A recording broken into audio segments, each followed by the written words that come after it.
You are looking live at the Silk Hands in beautiful Los Angeles, California, as EastLos Lucha proudly presents Volume 9, Lucha Hangover. My name is Jordan Castle here alongside Pinky Santino. Pinky, kicking us off with a little bit of a special treat, a little something special for our fans in attendance. Oh yeah, here we go, Castle. Look at this. Flipping right into the ring. Oh my God. El Dorado Jr. here smashing onto the scene. He is young, and despite what that gear says, he does not have a gold chip on his shoulder. In fact, a blue one. Oh. But tonight has his hands full in a very big way against another product of Santino Brothers. There's going to be many on this event here tonight. Yeah, but they don't get much bigger than this man. Oh, wait a minute. Look at him. He's not even using the entranceway. He says he's too good for that. I like that. Who's going to argue with this man? I like that. Inferno Abdul, an immovable object in every sense of the word. Smashing his way onto EastLos Lucha. As we mentioned, fans, this match not previously announced. There was no graphic made. Just brimming with talent here at the Silk Hands. We had no choice but to add one extra bonus match for each and every one of you. Estamos listos. Estamos ready. Are we ready? Estamos listos para esa entrega número 9. Aquí de ese lado tenemos al Dorado.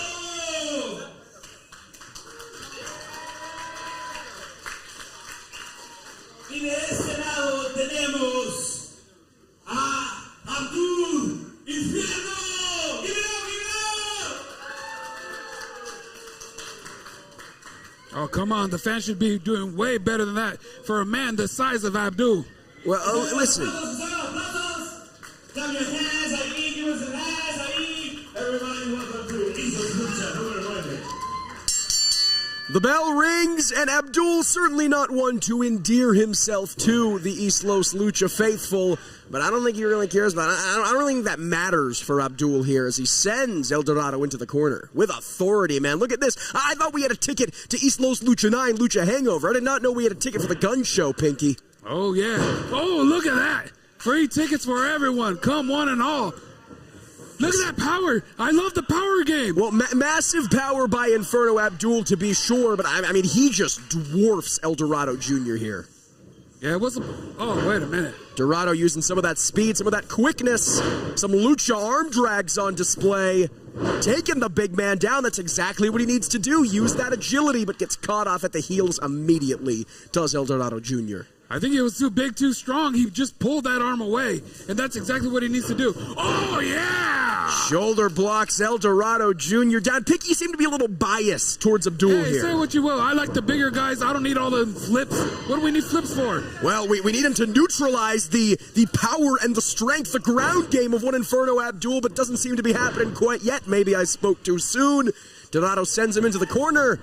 Up and over. Dorado's got to be careful to not clip our ceiling here, but a nice enziguri kick levels the big man. Almost went into that disco ball that we got right there. Dorado from the top. It's a bird. It's a plane. It's El Dorado Jr. takes him down and sends him outside the ring. Oh, wait a minute. I don't like this. No. I think he's going to... Whoa! Beautiful tope suicida from El Dorado Jr. Only his second professional wrestling match. Not his second match here in LA. Not his second match here at EastLos Lucha. His second pro wrestling match entirely. And listen to these fans just chanting for Lucha. Oh, well, as soon as they chant. Forget the Lucha. That's what I like to see. Just gets leveled with a big boot from Abdul. My goodness. Cover here. Deep cover. Only a 2. Dorado able to kick out. Oh, look at that. He's making a mistake. He's got to stay on. I was going to say, Abdul's got to be careful. He's wasting precious seconds. A guy as quick and as scrappy as El Dorado Jr. will jump on any opportunity you give him. Well, look at this. Just wrenching away at that chin lock. Oldest move in all of professional wrestling. You know why it's still seen? Because it works. But look at this. No. Elbows to the gut from El Dorado Jr. But again, as soon as he gets anything going, gets cut off by Inferno Abdul. He almost ripped the mask off of his face. Almost ripped the face off of his face. My goodness. Everyone's about to see how ugly he is. Come on. We have no clue about the man's looks, and it shouldn't even matter, Pinky. covering his face for a reason. That's all I'm saying. It's Lucha tradition as the boot levels Abdul slowly but surely. He seems to be staggering the big man back on top where he seems to be the most comfortable. But it might cost him here. A very dangerous position. Abdul may be thinking superplex. Oh, look at these guys going back and forth on the top rope. Oh, man. No, not thinking superplex. He's picking him up here. Are we about to... Like a small child just ragdolling him around. My goodness. Talk about a bonus match. He just sent him all the way across the ring. Nothing preliminary, nothing curtain jerk about this one, folks. My goodness. Inferno Abdul looking to capitalize. Leg hooked, lateral press. Only a 2 count. Look at this. Abdul can't believe it, and I can't believe it either. My God. El Dorado Jr., you can say a lot. He is green, he is young, but he is tenacious. Ow. Oof. And the first plate of chops has been served up for the night. No pork, no lamb, just Inferno, knife edge style. And again, wasting precious seconds. It's that young hot-headedness. It's costing him here. He manages to get Dorado on his shoulders. But as we said, that momentary distraction might have been what cost him. You might have a point there, but look at that. Power game might save him. Oh, wait a minute. Wheelbarrow positioning. Nice stunner there from El Dorado Jr. Springboard elbow there. Will it be enough? Huge upset. No. Oh, I mean, he had it the whole time. He had it the whole time. He barely kicked out of that, Pinky. Say what you will. No. He had it the whole time. I wasn't worried. We'll talk about having it. El Dorado Jr. seems to have the fans firmly behind him. Will they be able to will him on towards victory? Remains to be seen. Handspring. Sliced bread. Gorgeous. Leg hooked once again. Will it be enough? No. I hope El Dorado stops cheating. He obviously pulled the hair. There's no hair to... He's a bald man. No, there's hair. It's growing. Piggy, not everyone has as luscious locks as you, my friend. Oh, you got a point there. Okay. El Dorado Jr. firing back up. Again, a luchador in every sense of the word. Very comfortable on that top rope. But the risk and the reward often outweigh one another. Dorado measuring for a crossbody, but gets caught in midair. Oh, what is good? Oh, look at this. Look at this. Flamethrower from Abdul. I think this is over. 1. Yeah, it's academic. 2, 3. Inferno Abdul picks up the victory.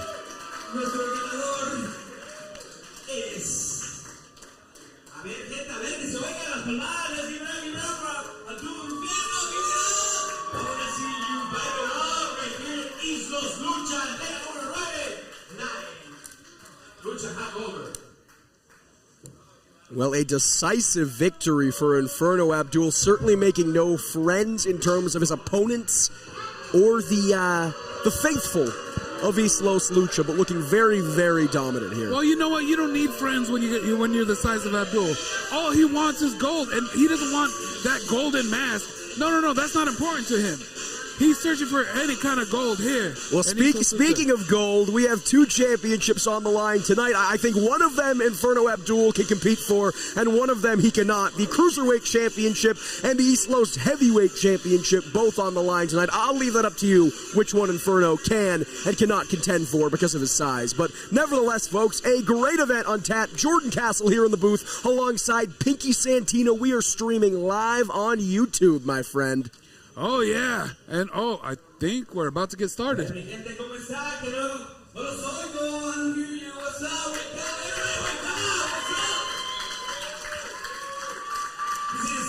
Lucha number 9, Hangover.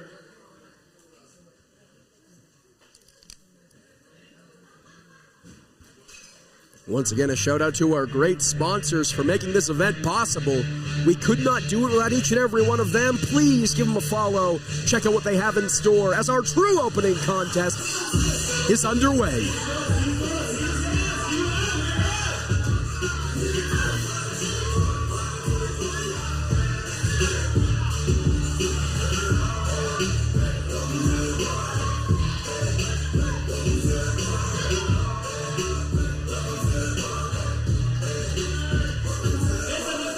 lucha de la tarde, mi raza, esto se va a poner bueno, se va a poner suave, con ese luchador que ha ganado el premio novano desde el 2022.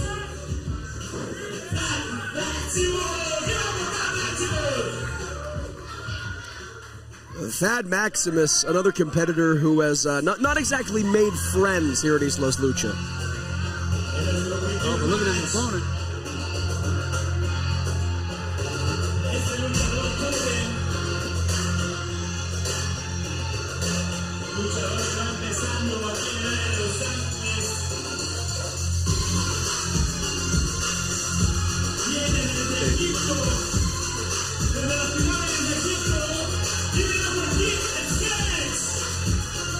Kid Sphinx, not only a kid in name, only 16 years of age, and still 2 years of experience under his belt. Much more than his opponent tonight, Thad Maximus, who's only about 4 months in. Oh, give me a break. Get this guy out of here. He's got school tomorrow.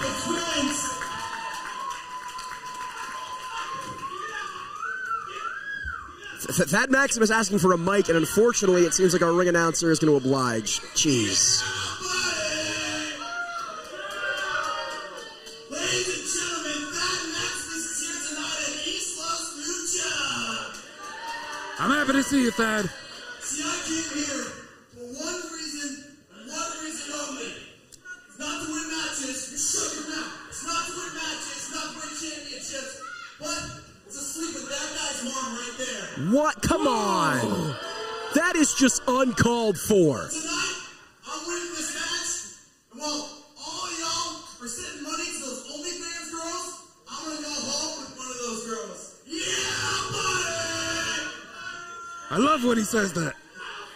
Love when he says, yeah, buddy. I think you're about the only one in attendance who loves when Thad Maximus says anything, quite frankly. Of course, the last time we heard him on EastLos Lucha, he was in the broadcast booth. He was in our current seat, providing commentary. I'm certainly glad that I'm not sitting alongside him tonight, but, man, the guy knows how to talk. What are you talking about? That's actually what inspired me to come and sit in this broadcast booth now.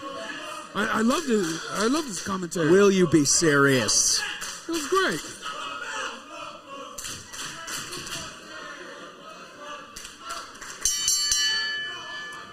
Come on, hey, where was the bell? That bell ringer needs to be fired, I'll tell you that much. As Kid Sphinx and Thad Maximus lock up here in the early going, a clear power advantage for Maximus. Hey, you know, he needs to, you know, show his authority because, you know, he's about to be his stepdad. And Enough, Pinky, come on. Kid Sphinx is going to have to respect him, that's all I'm saying. Maximus has a lot of talk, remains to be seen if he can put his money where his mouth is. Just disrespecting Kid Sphinx here. Again, a few years older than Sphinx, certainly, but much less experience. A relative rookie compared to Sphinx. No, but look at that. He's got the size, and anyone that says that size doesn't matter in a fight, they've never been in a fight. Well, they say it's not about the size of the dog in the fight, it's about the size of the fight in the dog. We're going to put that to test here in a big way.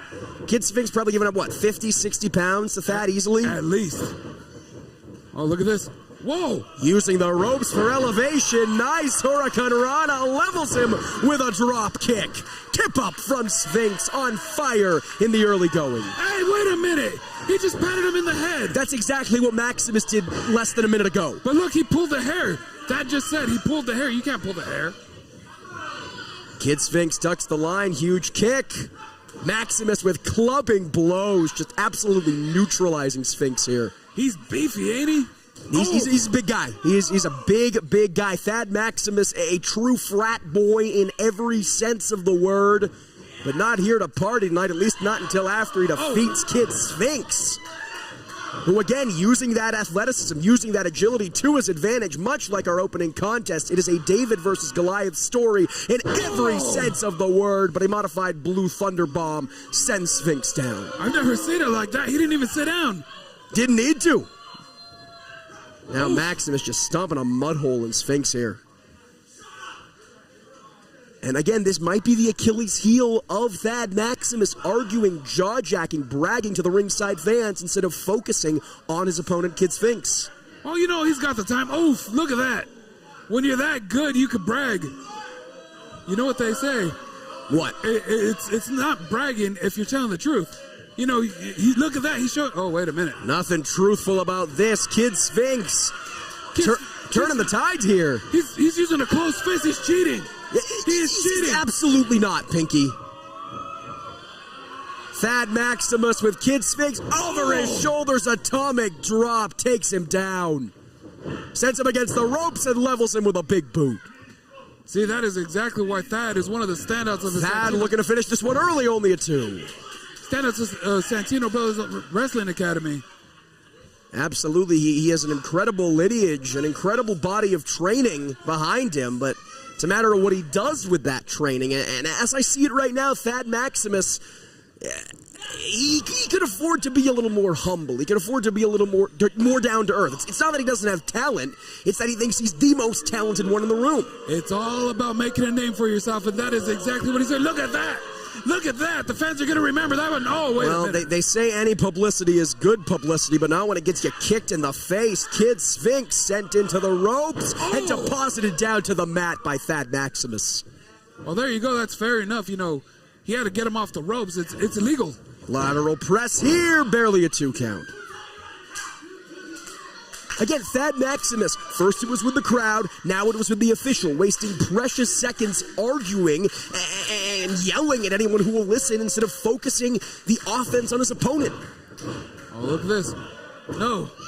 Speaking of his opponent here, firing back, but again, multiple shots from Sphinx, barely level Maximus. One blow to the back sends Sphinx down. You want to talk about getting sent down? Nice scoop slam there.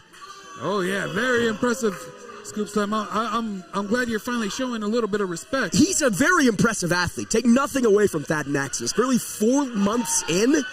Incredible performer, but I mean, it's the attitude, man. Whoa. And it's that attitude that just cost him. Spent one too many seconds bragging that he got caught with an enziguri on the top rope from Kid Sphinx. God, what are they going to do now? No, don't do it. No. Oh, Sphinx was thinking Huracan Rana, but that power of Thad came into play. Has him on his shoulders, but able to reverse his fortunes. Gorgeous Frankensteiner. My God, he sent him all the way across the ring.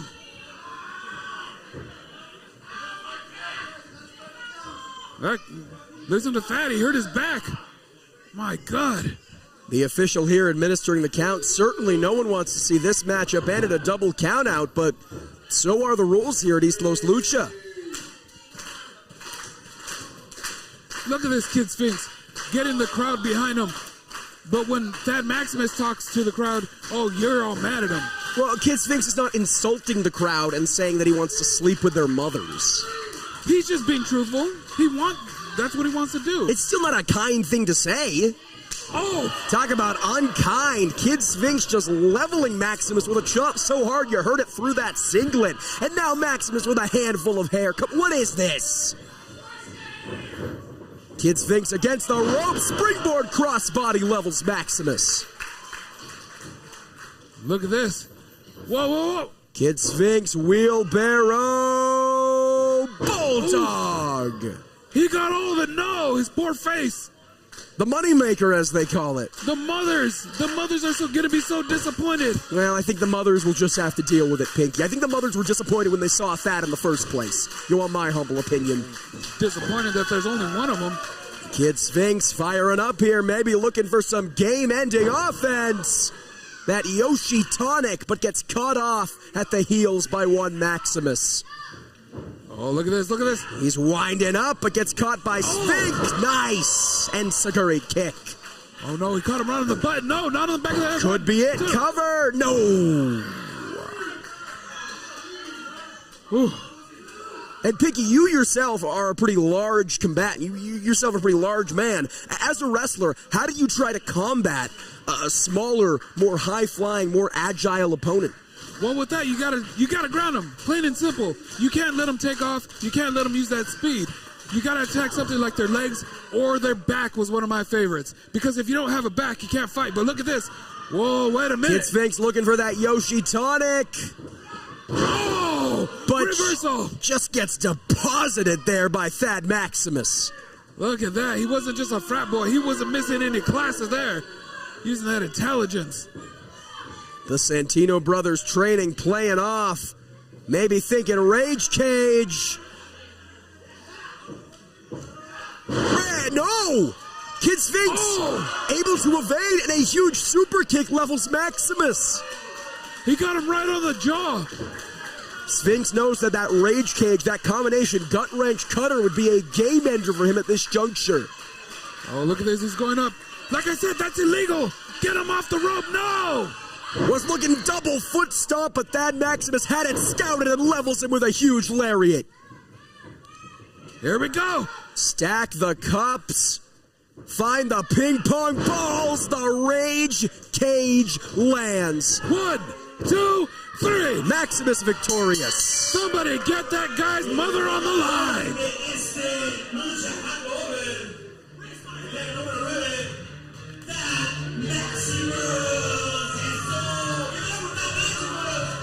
Despite what I might think about the attitude, that Maximus looking very, very impressive here. Oh, yeah, and look at this. He's not done. Now he's giving the ladies a show. Well, I can't speak for the mothers, but I can say that I'm none too pleased to be seeing this, Pinky. Because you're jealous. I get it. It's not... I'm a little jealous, too. I'm right there with you. It's okay. It's okay. Nevertheless, fans, we have some great action on tap. Chris Nasty settling a score with one big dick Hoss Hog.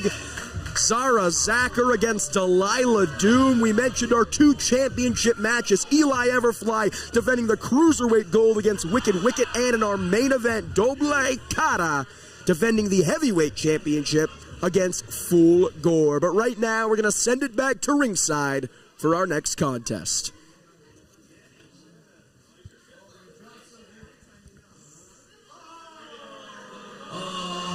We have a comedian right here.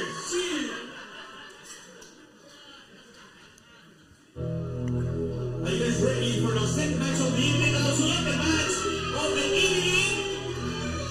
This is EastLos Lucha.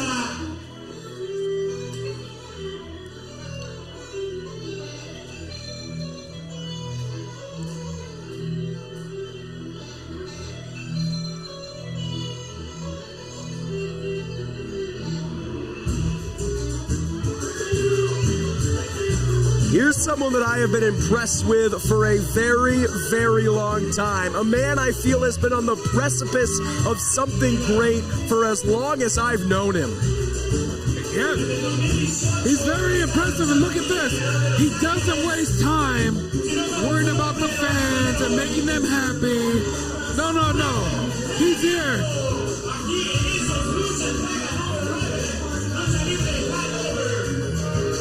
Look at that. Ready to make a name for himself. The fans should give it up. They should be happy just to be in the presence of El Primo Genio Tribeca. Is he asking them to pat him on his back? I'm not sure what we're seeing here. He doesn't want them to touch him. He's patting himself in the back. He's refusing to shake hands with these people. Last time we saw El Primo Genio Tribeca here at EastLos Lucha was when he unsuccessfully challenged Eli Everfly for that Cruiserweight Championship back at EastLos Mania. Hoping to bounce back in a big way. Look at that, Primo Genio going over the top rope because he's a giant. He's a big boy. He really is. And he's put on muscle in the last year or so. Oh my God.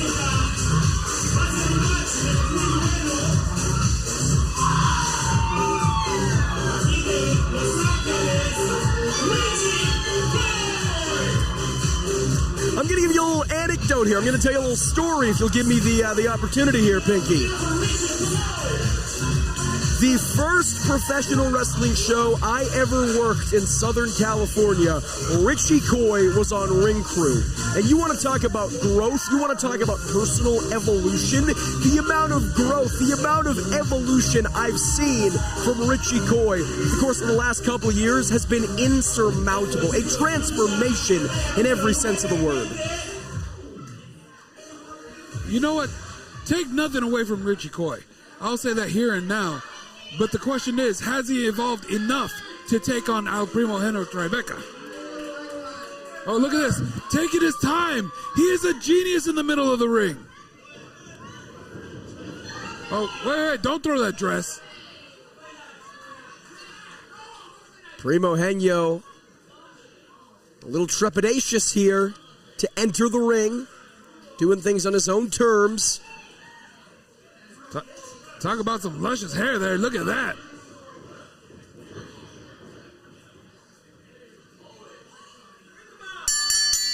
The bell sounds, and we are underway in our third match of the evening here.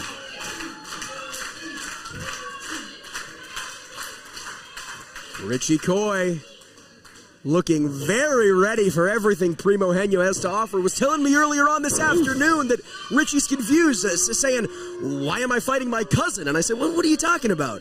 She said, "No, my cousin, my Primo." I go, "Richie, come on. It's not what's going on here." Oh, give me a break.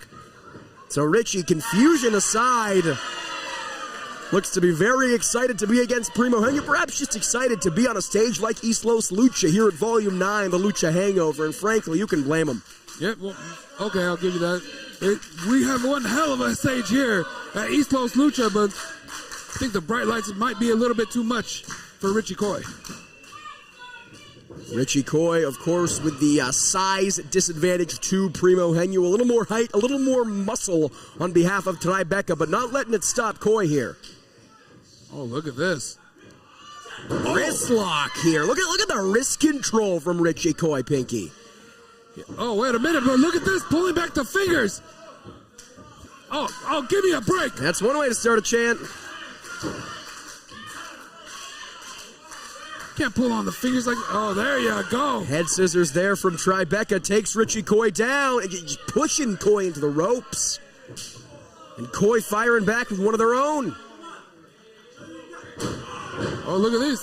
These guys just shoving back and forth. And I think he shoved him in the face. I'm not sure if I've ever seen a chop level, or excuse me, a shove level a competitor like that, but Richie Coy, not one to be faltered, lands on their feet. Oh, look at that.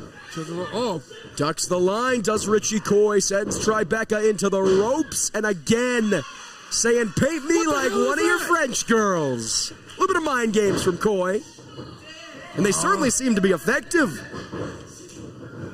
Coy trying to finish this one up early into a roll-up, only a 2 count.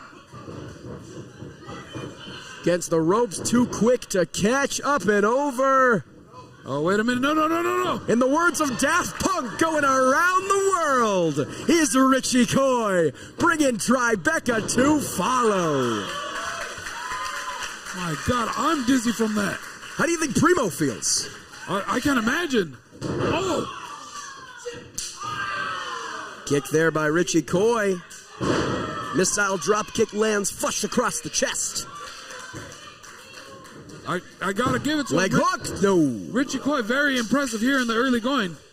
Yeah, I mean, Richie Coy is on fire as of late. Was telling me they just came from Las Vegas less than 24 hours ago. So I wonder if, despite their enthusiasm, if maybe that busy schedule, that crazy road warrior life they've been living as of late, will come back to haunt them. Well, life on the road isn't easy. I know that from experience, but these guys got to fight through it. Oh, my God. And I got to say, take nothing away from Richie Coy. I'm as big a Richie Coy fan as you'll find. I'm honestly shocked that they have been in firm control the way they have in the early going. Just dominating offensively is Richie Coy. Oh. Double foot stomp there. I think he missed it, though. Indeed they did. Yeah. Nice spinning backbreaker from Primo Henyo, getting him right back in this thing. Just depositing Richie Coy head first into that ring post. And you know what? The ring posts here at EastLos Lucha are a little bit more dangerous than most ring posts. A lot of ring posts are round. We got those jagged edges here. They're going to clip you. Not only is the hard steel going to knock you silly, you'll be lucky if the ring post doesn't cut you wide open. Oh, yeah. You know, people like to say, Pinky, that the apron is the hardest part of the ring. It's incorrect. It's the ring post. Especially these ones. Oh! Headbutt there from Primo. It's been known that he's had a big head. I didn't know he meant it like that. Cover here, only a 2. Only a 2 count. He's going to have... Oh, there you go. Here, a little bit of revenge. Yeah, bending those fingers back. It's totally legal now. Giving Richie Coy a taste of their own medicine. And you do wonder if Primo Henyo, always an impassioned, determined competitor, is maybe that much more impassioned, maybe that much more determined after losing that Cruiserweight Championship match to Eli Everfly. Yeah, you might have a point there, but look at that. Primo Henyo raking those eyes, and now he's got him gut wrench. Oh, what's it going to be? What's it going to be? Oh, gutbuster.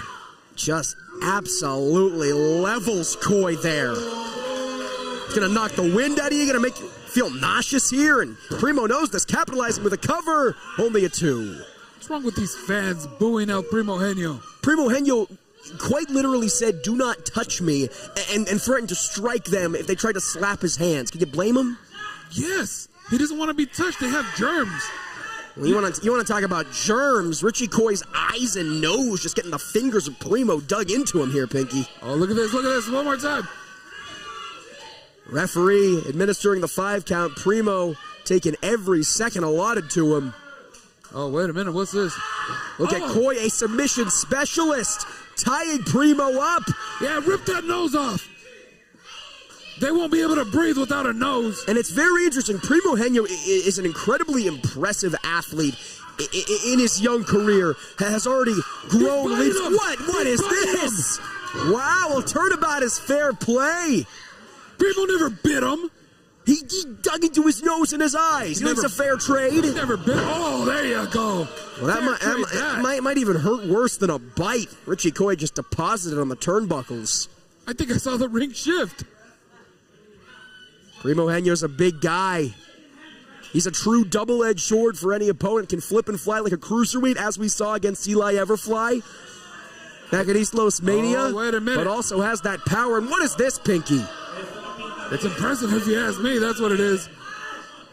No. Do it. No! That's what I'm talking about. Forget losing this match. Richie Coy has got to be careful that they don't lose months or years of their career. That looked nasty, Pinky. Good luck jumping around without a knee. Oh, yeah. You mentioned it earlier, neutralizing the high flying, neutralizing the agility is the only way to do it against someone like Richie Coy.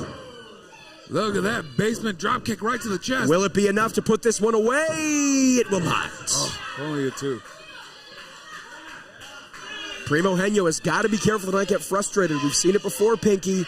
We've seen that frustration at not capitalizing quickly enough. That frustration of not getting the victory as soon as he would like cost him big match opportunities.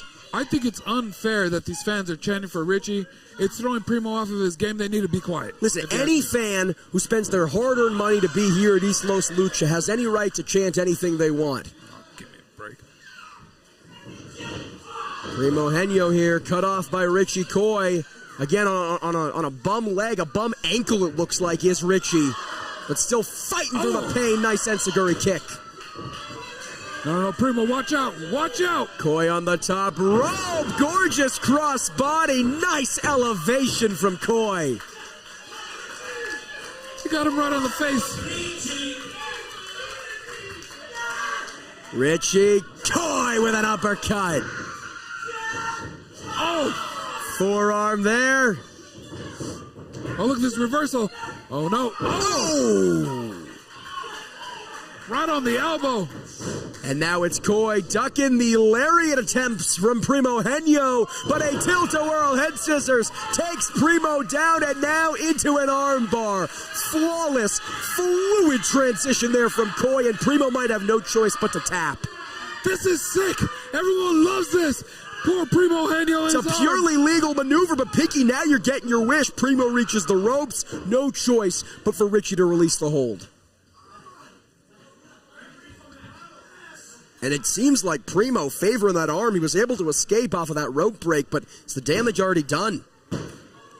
Oh, look at this. No. No. Listen to these fans behind Richie Coy. No. Richie's firing back up. The bum arm of Primo might cost him, but again, the strong base, the power advantage, the size advantage of Primo Henyo paying dividends. Oh, wait a minute. Look at this. He floated over. Yeah, big elbows. Big elbows from a big man. Koi is staggered here. But look at the strength of Koi. Michinoku driver leg hooked. Oh, thank goodness. Primo Henyo able to kick out. I'll admit it, I got a little worried there. It's a very impressive maneuver from Richie Koi. After everything we've seen Koi go to, the onslaught of offense, getting tied up like a pretzel in that turnbuckle, still able to hit a maneuver like that.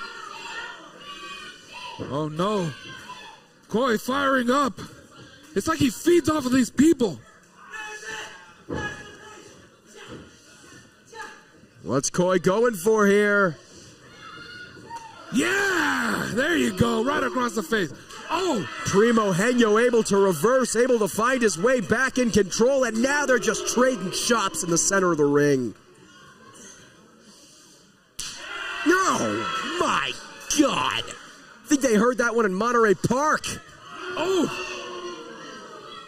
There you go. Impressive kicks. Oh, jeez! Well, you know what they say. They tested their skill, now they're gonna test their will. And who's gonna go? Neither competitor wanting to give an inch, but it is Primo who is leveled, if only for the moment, bounces back with a big boot. Uppercut from Richie Koi. Deposits Primo outside the ring on the apron. Oh, goes for the kick, but Primo able to evade. Had it scouted. Headbutt to the gut. Oh, yeah, he planted him.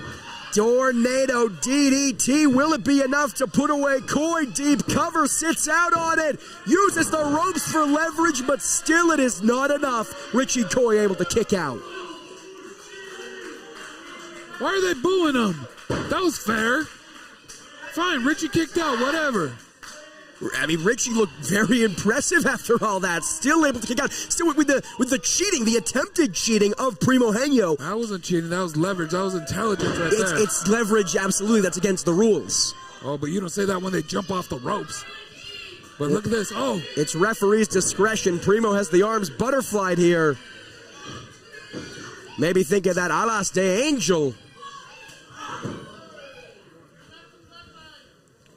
Huge club to the back. A Santino Brothers signature right there. Oh no, Richie Koi lands on their feet. Backslide here, trying to steal one. No, Primo Henyo kicks out at the last second. Oh, look at this. Going for that neck breaker, but look at this. One. Beautiful two. cover. No. Richie Koi has those legs. Jackknife pin. No. Oh, look at this. Gets the shoulder up. At the last possible second. Great awareness from our referee. Look at Koi staying on top of him, though. Bridge there from Richie. Can they get it? Oh, look at this. Richie's not allowing him. And now it is Primo with the arms butterflied once again. Yeah! Alas de Angel. This has got to be it. 1, 2, 3. El ganador de esa contienda es la número 9 de lucha libre, EastLos Hangover. Entrega número 9 ha sido Primo Henyo.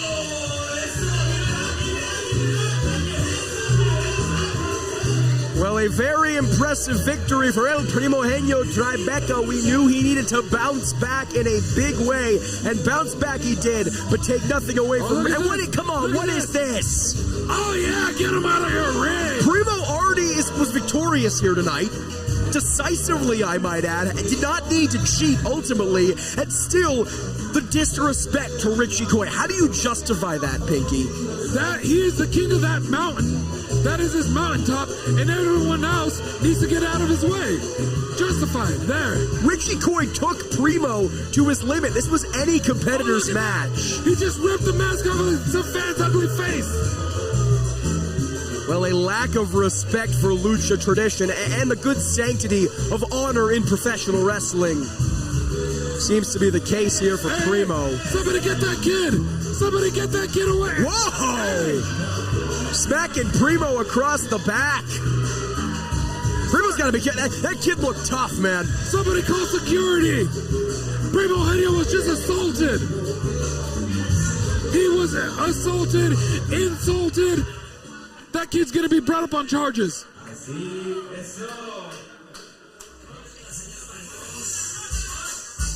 Ahora vamos a tomar un pequeño descanso mientras le hacen mantenimiento de luz para asegurar la lucha de los luchadores, que no va a haber algún accidente. A ver,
have a competitor who joined us at the final hour.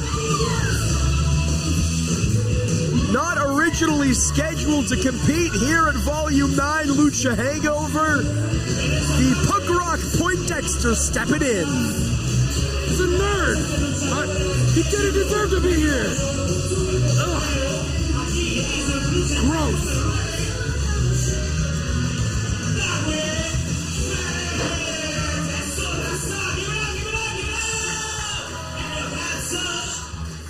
Another fixture of Santino Brothers. Seems like Darwin Finch wanted something to say, but his opponent tonight not going to give him the courtesy. Oh, here we go. That's someone I like to see. Kodo Hero.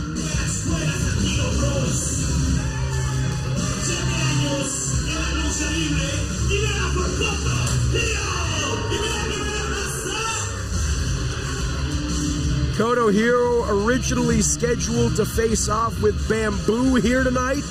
Bamboo unfortunately unable to join us, so the punk rock Poindexter himself, Darwin Finch, stepping up to the plate.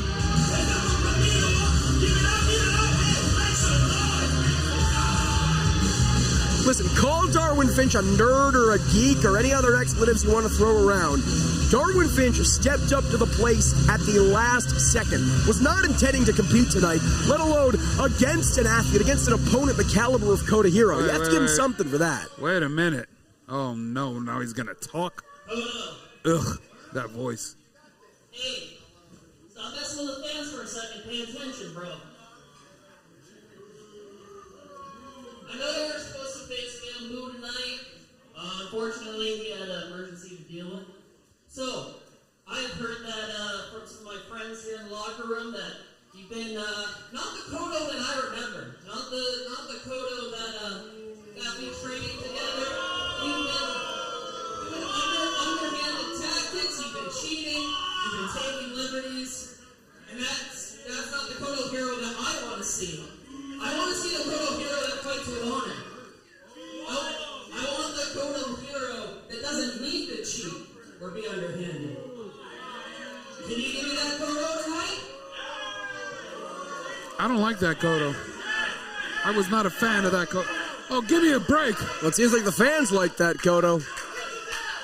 Fans are idiots.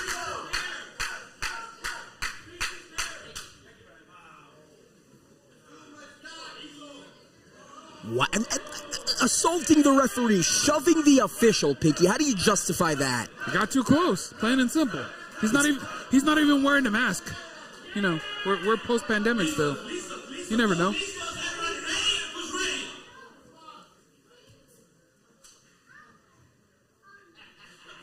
Just sheer and unadulterated disrespect from Kodo Hero. Hey, the referee's taking too long.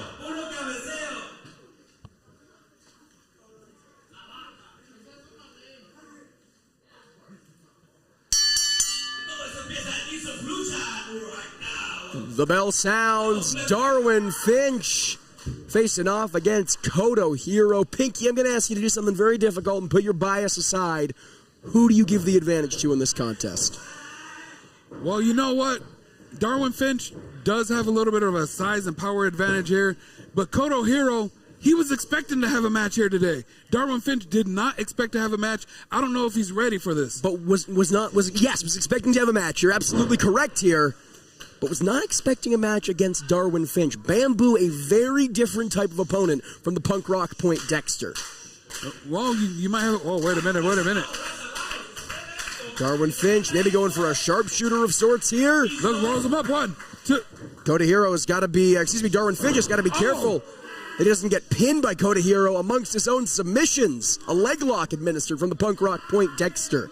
Again, call him a nerd, call him a geek, call him any name in the book. He's probably read said book. Darwin Finch is a cerebral wrestler.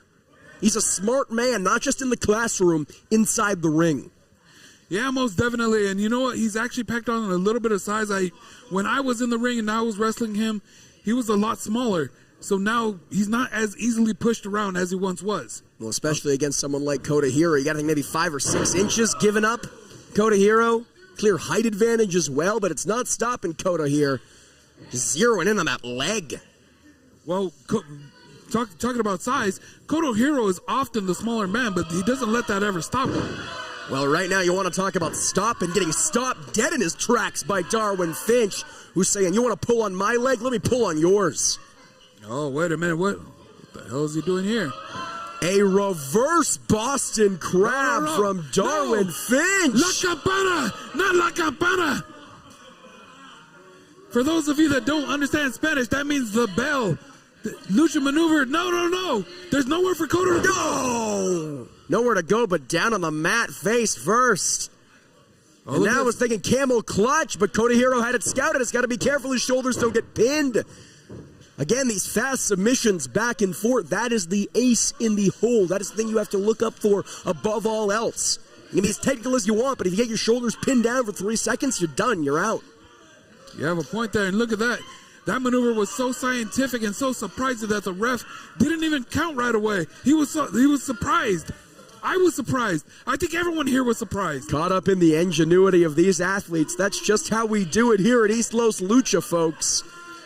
And again, Koto, got to be careful to not get himself counted out here. Referee reaching a count of 7 here. Now I got to ask, this is Lucha Libre. Are we going 20 or 10? Hey, that is referee's discretion here. Oh. Koto Hiro, repeated shots with the elbow. Oh, look at this. Catches the leg. Darwin Finch plants him down, but look at the ingenuity of Koto Hiro here. The core strength to land like that. Leapfrog from Darwin Finch. Tiger roll. And now it is Koto Hiro springboards against the ropes. Wheelbarrow arm drag. Hey, you got to admit, this is exactly what Finch asked for. This is clean, and Koto Hiro is tearing them apart. Yeah, clean in more ways than one, but as soon as I say it, it's caught up in those ropes. You jinxed him. I did. You jinxed him, Pinky. You were the one talking about clean. It was all your fault. Well, no one to blame for this offense but Koto Hiro. He is not done yet. Don't look now, Darwin. It's a bird. It's a plane. It's Koto Hiro. Flying over straight from Tokyo, Japan. 7 years in the game, started his career back in 2016. You know, I've shared car rides with Koto Hiro. I've shared meals with Koto Hiro. Over the last several years, I have never seen this darkness, this twisted egotism that he brings out here at EastLos Lucha. What do you attribute that to? What do you attribute this change in attitude for Koto Hiro, Pinky? Well, if I had to hang out with you, I'd be pretty upset myself. Well, you want to talk about hanging, getting hung out to dry is Hiro, leveled with a backbreaker of sorts by Darwin Finch. Now Darwin once again zeroing in on that leg. Almost a single-legged walls here. Yeah, look at that, just wrenching away at the neck. But look, he's got the ropes. Come on, Finch. Hey, you want to be fair? Break the hold. He's got 5 seconds, does he not? He does, but if you want to be fair, wouldn't you break it earlier? Well, Koto Hiro. He wants to be Mr. Goody Two-Shoes. Koto Hiro getting what he gives here. Darwin Finch perhaps realizing that if Koto's going to bend the rules, if he's going to play against the rule book, then Finch might have to stoop to that level. Remains to be seen. Sit out powerbomb there. Will it be enough? Deep cover. Only a 2. God. Never seen someone sit down on powerbomb spine. I don't even... Spinebuster. Powerbomb spinebuster combination there. Again, the ingenuity of Darwin Finch. Nothing ingenious about that. A good old-fashioned slam. Spinning elbow drop. Cover here. Koto Hiro. Oh, kicks out at 1 there. Very impressive, Pinky. Oof. And now it's Darwin Finch. And he's got him in the center of the ring. No. He's tying him up like a pretzel. Oh, look at this. No! And very wisely, Finch has those shoulders up, knows he cannot afford to be counted. I believe they call that a banana split. But look at this, he's got him in the cover. 1, 2. Split and Koto Hiro 2 ways to Sunday, but Koto's still able to find his way out of that one. Oh, look at this. Koto just oh, there you go. Shots in the midsection. Repeated shots to the midsection. My goodness. There you go. Oof! Like I said before, those back clubs, Santino Brothers staple right there. Oh. Darwin Finch with some nasty chops to the chest of Hero here. Castle, I got tired of those chops in those back. Whoa! That's why I'm sitting here with you instead of in the ring with them. I think Darwin's feeling pretty tired, but not tired enough that he's not able to land that bully slayer. Oh, basement drop kick. Did you hear that, Pinky? Right on the side of the head. He got him in the temple. And that's not just going to knock you silly. That might cause permanent damage. Oh! Spun him all the way around with that shot. Just knocking Kota Hero silly. You might not win with a shot like that, but you're certainly going to neutralize him. You're certainly going to wear him down, so you're that much closer towards your ultimate goal of victory. And what is this? Darwin Finch with Kota Hero in hand. These two are in a very dangerous part of town here, Pinky. Oh, no. Kota Hero trying to fight out of it. I think he got it. Sliced bread. I've never seen anything better. Right from the middle rope all the way down. That's why they call that high risk. But again, Kodo unable to capitalize here, Pinky. You know, it's a devastating maneuver, but he can't get the pinfall. I think Kodo's making a mistake here, playing by Darwin Finch's rules. If he would have went in with his normal game plan, he might have already gotten the win here. Well, it remains to be seen. We can speak in hypotheticals all we want. As Darwin Finch back up to his feet first, but quickly leveled by Kota Hero. Hero here, repeated shots, a flurry lands across the gut, and this is that martial arts offense we've seen come into play in the past. Educated feet right across the face, and look at this! Springboard elbow.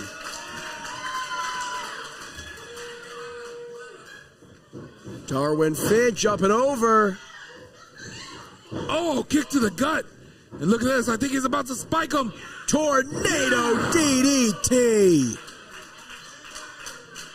Spiked him, he did, on every inch of that neon green hair. Will it be enough for Hero to score a victory? Not yet.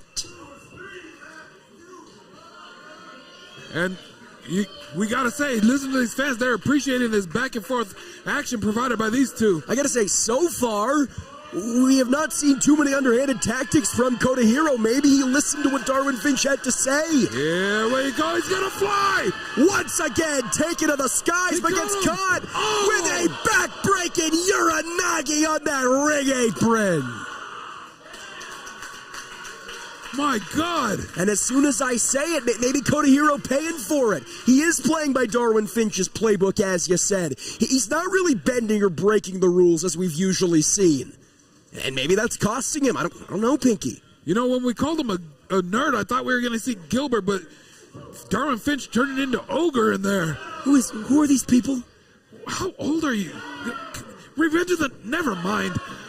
Ugh. Forearms back and forth between Hero and Finch.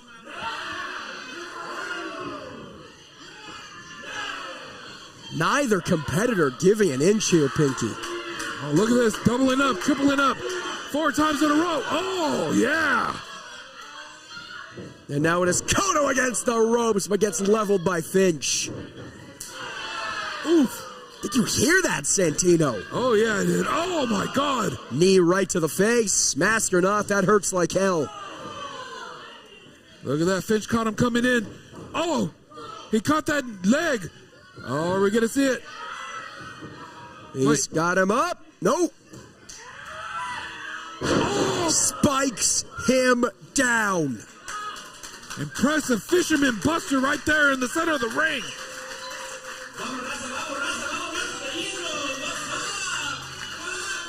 And again, both competitors are down. Got to be careful we don't see a double count out here, whether it's 10 or 20. These guys are tuckered out. They have gone through so much. I would not be shocked if we saw either. But I'm sure neither one of these guys want this match to end that way. Certainly not. It's a very personal affair in many ways. Darwin Finch challenging Kota Hero to be the best version of himself. Well, I know enough about these guys to know they come up in the business together. They train together. They might have, they're in different sides of the world now, but when you train with someone, that's who you test the most. Shots back and forth between Finch and Hero. Hero from behind looking to capitalize. Cover here, no. But he's not done. Look at this. Sends him over. Almost a springboard facebuster there. Oh, yeah. Connects with authority. Finch has got to be out. Count to 100, RJ. No! How the hell did he kick out of that? I have no chuffing idea. Kota Hero can hardly believe it. You can barely see the man's face under that mask, but the look of shock is evident. What is this? We saw it before the bell even rang. Jaw-jacking with our official, laying hands on the referee. Look at this! What do I know? 1, 2. Oh, Darwin Finch nearly stole one here. And Kota Hero knows this. Oh! Headbutt from Finch. Oh, he's got him hooked. He's got him hooked. Oh! Knee capacitator there. Will it be enough? No! Kota Hero able to kick out.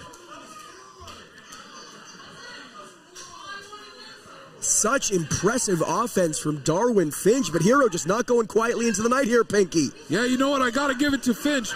He was not expected to be here today, but he wants to make sure he makes a name for himself to go on to the next show. He's a last-minute addition, but you certainly wouldn't know it, given how impressive he's looked thus far. What would a victory against Kota Hero, a relative staple here at EastLos Lucha, mean? Oh, something big, I gotta say. You want to talk about something big? Oh, the hypothesis. Nothing hypothetical about that, but the Ensaguri from Kota Hero lands. Look at that. I don't think Finch knows where he is right now. And now it's Kota Hero scaling the top rope. Interestingly enough, despite his underhanded attitude. Oh, I think he was playing possum. Playing possum or perhaps just found a second win. Either way, Darwin Finch is back in this thing in a very big way. Oh, wait a minute. What are we going to see up here? We are back in a very familiar yet equally dangerous position, that top turnbuckle. Finch back up. He hit the rewind button on that and just rolled straight back. Oh, wait a minute. As opposed to a rewind, hoping to put a definitive stop to this matchup by defeating Kota Hero. But Hero, with repeated shots to the gut, knows he can now afford it. Oh! Sends Finch down face first, and he's not done. Yeah! Double foot stomp levels the punk rock point Dexter. He's not done. Brain buster! It's a big brain. It's a high IQ. What is it busted enough for a 1, 2, 3? Yes, it is.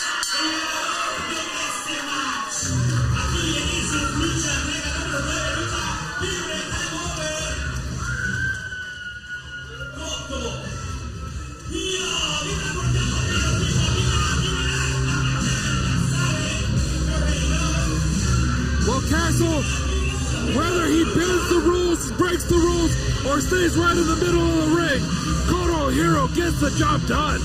Pinky, I gotta give the devil his due here tonight. Kota Hero looked very impressive, and from my vantage point, did it by the book. Did everything right. Did not cheat, did not screw around, did nothing fishy, and Darwin Finch acknowledging that much. Wait a minute. With a post-match handshake.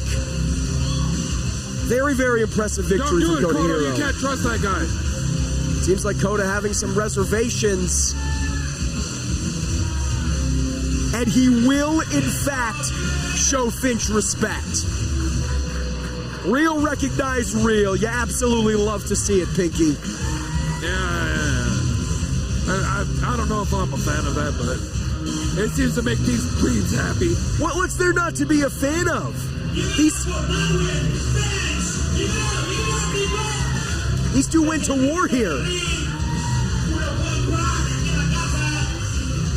And despite what you might think about it, Pinky, It seems like there may be a changing of the guard for Kota Hiro, at least in terms of his attitude. Prove to Finch, prove to the fans, prove to us, but perhaps most importantly of all, prove to himself that he does not need to grab ropes, he does not need to grab tights, he does not need to grab anything in order to pick up a victory here at EastLos Lucha. Yeah, but, you know, he could. Might help him, but, you know, that's just me. I gotta give it, like you said, give the devil his due. He played it fair and square today, and he came out on top. Very impressive win by Kota Hiro.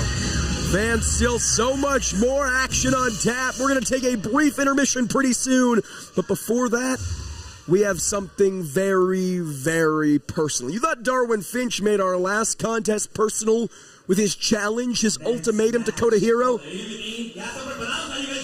I think it's time, Castle. You ain't seeing nothing yet.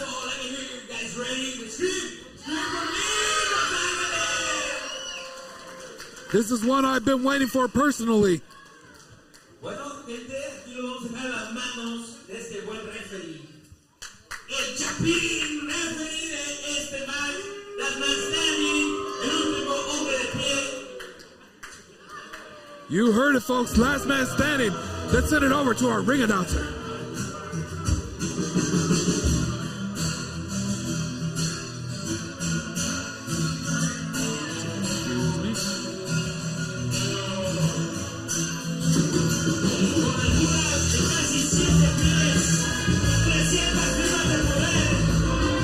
The former EastLos Lucha heavyweight champion. Nearly 1 year of dominance from Big Dick Hoss Hog.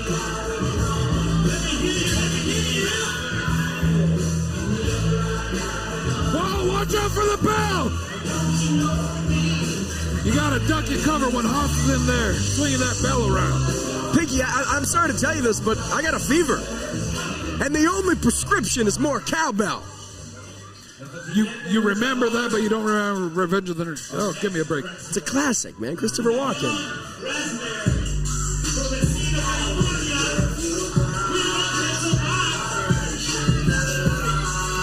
Hold on. Chris Nasty not even letting our ring announcer finish here. Big Dick Hoss, you remember this? You costed me 6 months of my career. You made me go home in an ambulance. And guess what? Tonight, I'm putting you in one. Oh, wait a minute.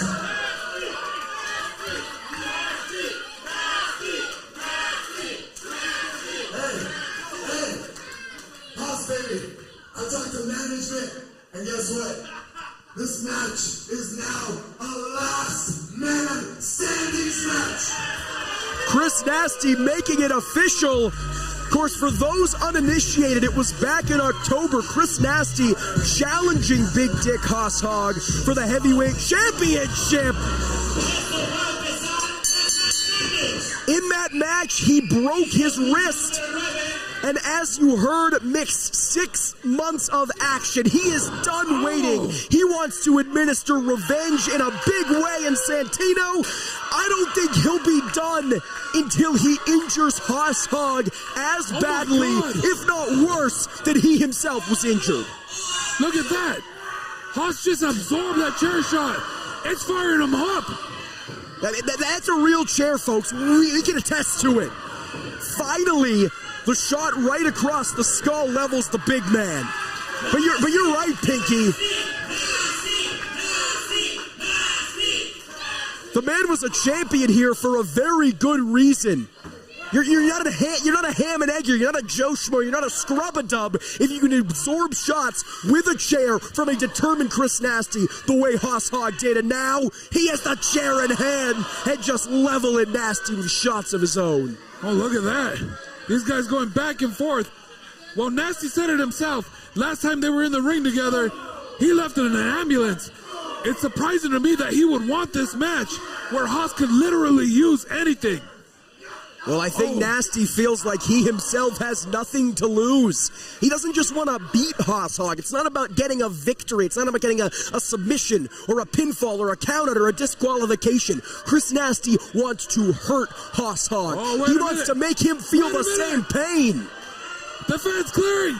But Chris Nasty able to reverse it. 300 pounds of big dick Hoss Hogg sent into these chairs.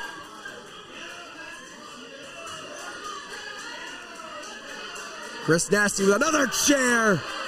Black chair, white chair, it doesn't matter. They're hard plastic and they hurt like hell, Pinky. Oh, yeah, I know. I've been on the other side of those chair shots. And look at the smile on the face of Chris Nasty, but again, spent one too many seconds. Oh, yeah. Taunting and jaw-jacking to you fans watching at home. Gets caught across the skull. The mush, if you will. That's how you know it's truly no holds barred here. These guys are going straight for the head. It's a last man standing match. Need a count of 10. You see the referee administering false count anywhere here in the Silk Hands. He's at a 4. It's not a good sign for Nasty. Already nearly halfway through the count. Really a minute into this matchup. And look at Hoss just choking Nasty with that chair and drilling him throat first into that ringside post. You mentioned those jagged edges earlier, Pinky. There you go. Shades of the great Undertaker right there. Oh, wait a minute. Oh, I think both of these men want to make each other rest in peace tonight. My God. Just drove one like a guillotine. That chair just closed over his throat. And I mean, I know this is a very, very personal affair for Chris Nasty, but... Oh, we got the steel chair now. Hogg is done with plastic. He wants to hurt Nasty with steel. And again, fans... Oh, my God. If the sound wasn't already an indication... There's nothing fake about that. There's nothing phony about the steel that just got drilled across the back of Chris Nasty. Oh, yeah, look at that chair bent in half. I love it. And no, what is Big Dick going for? Oh. Sick kick takes Nasty down. And look at this. Both these guys are down. Look at that chair. You got to think. I know that chair's not going to make it to the 10 count. You got to think if neither man able to make it to their feet, this match ends in a double countout. And I know with as personal a battle as this is for both of these combatants, neither one of them wants to see it end that way. As you see, Hoss Hogg able to make his way up to his feet first, and interestingly, not waiting for the count, deciding to administer more punishment to Nasty, but it might cost him as a super kick levels the big man. Oh my God! Huge penalty kick takes him down, and Nasty is all sorts of fired up. His back is screaming, but his spirit and the spirit of these fans in LA will him on. No! Oh my God! Power bomb back first onto the ring apron, the hardest part of the canvas, Santino. I like how you changed that for you. It is. Yeah. I mean, the ring post is the hardest part of the ring, but take nothing away from the apron, still incredibly decimating. Oh, wait a minute. What the hell is Hoss about to do? Hoss Hogg on our stage. Hook 'em horn, says the big man. What on earth does he have in store here? Oh, thank God. I thought I was about to jump on him. Imagine 300 pounds crashing down on it. Oh, wait a minute. Not on the stage. No, dangerously close to our broadcast booth. What is this? No, come on. Chris Nasty trying anything in his playbook to evade. He knows can ne'er avoid this. No. Whoa! Thumbs up. Nasty goes down and takes the big man with him. There are no risks that Chris Nasty will not take. He already lost 6 months of his career. He has nothing left to lose, Santino. This idiot brought him close to us. I hope he loses another 6 months after this match. Will you stop, Santino? Oh. Levels Hoss Hogg here. Tornado DDT springboard style from Nasty. Look at that, he's back on his feet. Yeah, he's staggered, but he's not down. He's on spaghetti legs, and now Hoss Hogg taking off his vertical base. Standing missile drop kick. And it seems like Chris Nasty Oh, give me a beckoning break. a chair at ringside here. What's your problem now? How's that fair? It's everyone here against Hoss Hog. It's anything goes. It's a last man standing match. Maybe if Hoss Hog wasn't such a big dick, if you know what I'm saying, he'd have some friends to help him administer chairs. Should have hit everyone with that bell when he came out. Oh, I've seen this before from Chris Nasty. No way he's gonna reach. I was on the call just a couple months ago in a brutal Las Vegas street fight. He's way too far. No. Nasty going coast to coast. Whoa! Face full of hard plastic for Hoss Hog. My God. But again, Chris Nasty's back has already taken so much punishment. Just a few minutes ago, we saw it land flush on the apron, unable to capitalize because of how much damage has been done to that back. God, that. Oh, look at this. Come on, Hoss. Make it to your feet. He's got the chair in hand once again, does Nasty. Sights locked and loaded on Hoss Hog. Oh. Chair across the head and still Hoss on his feet, Santino. He sounds like a horror movie monster. He's unkillable. Oh, my God. Chair across the back. Can't believe Nasty would do this to someone. They don't call him Nasty for a reason. Pop up! Yeah! Power bomb! And he's not done. He's not done. Yeah! Crazy lariat from Big Dick Hoss Hog! Hey, look at this. Just rolling out to get to his feet nice and easy. I don't think he's rolling out to get to his feet nice and easy, Pinky. I think Hoss Hog is searching for some weapons of destruction under the ring. Oh, yeah. A board here. Spray painted. Oh, my God. But honestly, he might not need it if Chris Nasty is unable to make his way up to his feet. Might just be a precautionary measure for Big Dick Hoss Hog here. And Castle, I've been through these boards before. That is that pressed wood. That makes so many splinters that just reach and carry your back. Yeah, talk about adding insult to injury, right? It is thin, but it is deadly. As Big Dick Hoss Hog sets a chair up in the opposite turnbuckle, just turning this entire ring into a playground of violence. Ooh. And do you know how hard those chops need to be to hear them through the shirt of Chris Nasty, Pinky? Yeah, I've taken those chops. Once again, that's why I'm sitting here with you. Hold on! Oh, Be no. careful what you wish for, you just might get it. Big Dick Hoss Hog lodged into his own chair. Oh, wait a minute, what is this?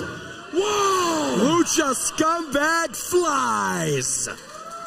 Tope suicida, and that is exactly what this guy is. He's like a suicide pilot. He doesn't care what happens to himself. This is sick. You can never count Chris Nasty out. It doesn't matter how much punishment he's taken. He always finds a way. Oh, what the hell is he setting up for now? I don't think Nasty's done flying, Pinky. No, Hoss is at a seated position. This could end very badly. No! Oh! If it ain't broke, don't fix it. Another tope suicida, this time with the glutes, the legs, and the lower back of Hoss Hog getting clipped on that steel he was sitting on. Look, once again, I wouldn't be surprised if both men stayed down after that one. My God. And again, what a shame that would be, not just for the spirit of competition, but because of how personal this one has been, Pinky. Yeah, you're not lying. Like, once again, Nasty said, 6 months his career. We thought he might have never came back, but look at this. He's back in there. Oh, and he's trying to get his revenge, but Hoss Hog has other plans. And I talked to Nasty earlier on tonight. He made it very clear. He does not believe that this was just an accident that happened to happen. Wrong place, wrong time. He truly believes that Hoss Hog hurt him with intention, that he tried to cost him his career here. Explains a lot of the intensity we're seeing. Oh, wait a minute. Look at this. Oh! Super kick! But for another super kick. Oh, look at this. Hoss Hog said, come on, come get me. Chris Nasty's firing up. Will third time be the charm? Whoa! Exploder suplex! I'm not sure what's more broken, that door or the body of Nasty. This one has got to be over. This is it. Look at this. The board just landed on top of Nasty. Holy shit is right. Excuse my language, but there's no other way to put it, Castle. Well, Big Dick Hoss Hogg up to his feet first. Once again, rolling to the outside. Where's he going here? He's headed to the back. This thing's over. Is he running away? Is he really? No. Oh, wait a minute. He's not done. As if we haven't seen enough violence courtesy of those chairs. Another couple in the hands of Hogg. Look at this. Not even the referee is safe. Those chairs clipped the referee out right on his ankles. But look at... A war casualty here for Big Dick Hoss Hogg. He doesn't care who he hurts in the process as long as he finishes what he started back in October. Castle, if you ask me, at this point, Nasty deserves it. He deserves it. He wanted this match. God forbid Nasty tries to fight for what he believes in. And look at this, Pinky. Talk about fighting. Somehow, some way, Nasty beating the count, making his way back up to his feet, but as soon as he does, crumples back to the mat and gets caught in the clutches of the Big Dick Hoss Hogg. Look at this. This thing is over. You wanted this, Nasty. Now you got it. Very, very dangerous place to be. A superplex is already one of the most dangerous maneuvers a competitor can administer. Castle, look! But Chris Nasty! Power bomb on Big Dick Hoss Hogg! No! The bigger they are, the harder they fall, Pinky.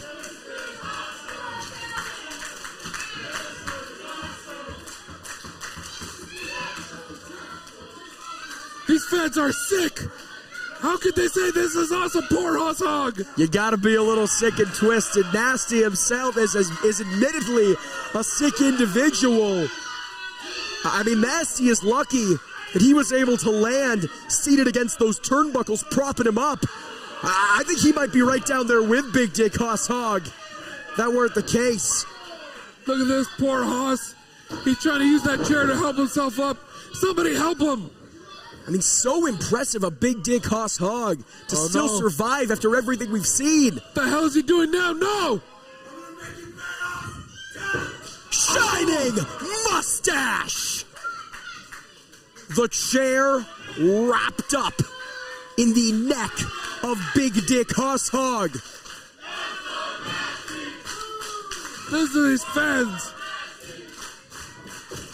Listen, it might be a plastic chair, but Pinky, I know you've taken them. You know all too well. Those plastic chairs, the legs are made out of steel. And it is steel that just constricted the windpipe of Big Dick Hoss Hogg off that shining mustache.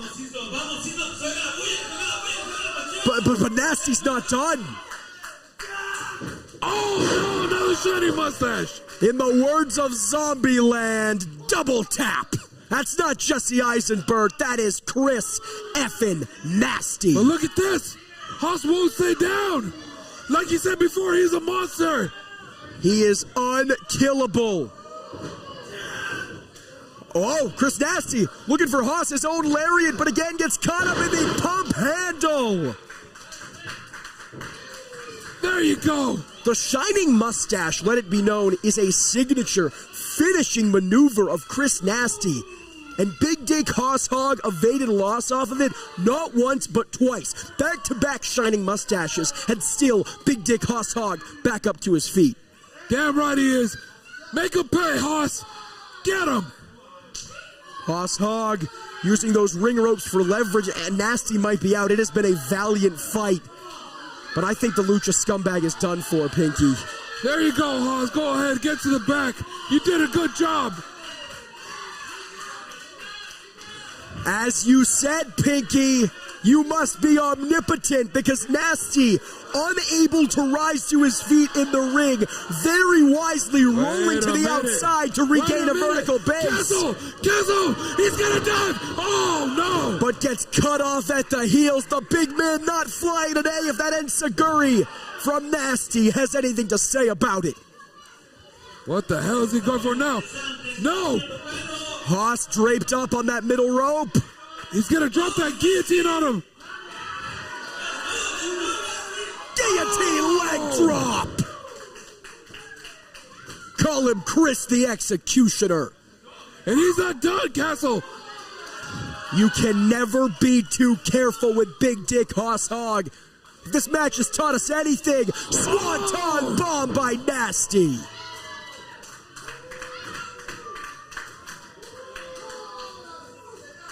Big Dick Hoss Hogg, perhaps on instinct alone, rolling towards the outside, but unable to make the full rotation. Come on, Hoss, just one more roll. One more roll. Oh, wait a minute. What the hell is this? That is the cowbell we saw earlier, I believe. Is that on top of a table? There's a chain here. It's unable to. Wait a minute. It's hard to tell from our vantage point. What is this? I know what he's doing. No! No! He's tying the feet. He's tying the feet of Hoss Hogg. Hoss isn't going to be able to get up. You might not be able to knock this big man, this giant down, but you can certainly keep him down some way. The chain and the cowbell of Hoss Hogg's very own possession might be his undoing here, Pinky. No! No! Look at this. Hoss can't get up. That's a cowbell and a steel chain. Oh! Right across the face of Big Dick Hoss Hogg. And he's out cold here, Pinky. And listen to these fans, they like it. No! Come on, Hoss, get up! Get up, Hoss! Brilliant strategy from Chris Nasty. Making lemonade out of lemons here. Hoss is barely regaining consciousness, but even if he does, it doesn't matter. He's all tied up.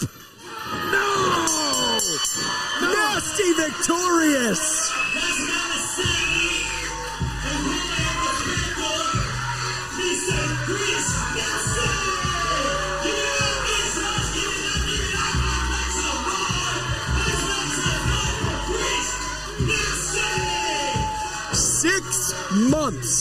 Six months of his livelihood, his dream, his calling as a professional wrestler stolen from Chris Nasty. Nothing can regain those 6 months.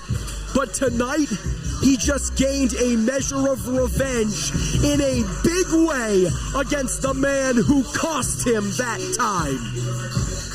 Nasty, the last man standing.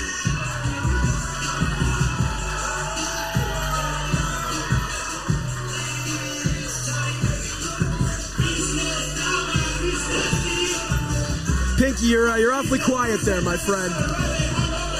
I hate this. I hate this right now. It was a cheat. It was a conspiracy. It's anything goes. And every one of these fans has something to do with it. There are no disqualifications. Fans, at this time, we are going to take a brief 15-minute intermission, but we will be right back with Zara Zacher versus Delilah Doom, and not one, but 2 championship matches. Stick with us, free, right here on YouTube.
Zara Zacher makes her way to the ring as we welcome each and every one of you back from intermission. Once again, my name is Jordan Castle, joined in the booth by the one and only Pinky Santino. Pinky, we are here at the Silk Hands in Los Angeles for EastLos Lucha Volume 9, Lucha Hangover. Oh yeah, Castle, and you know what I gotta say? What do you gotta say? You're all lucky to have me. Well, that's certainly one man's opinion. I know. Albert, sing your song. As the woman with the best entrance music in professional wrestling, Zacher's opponent makes her way to the ring.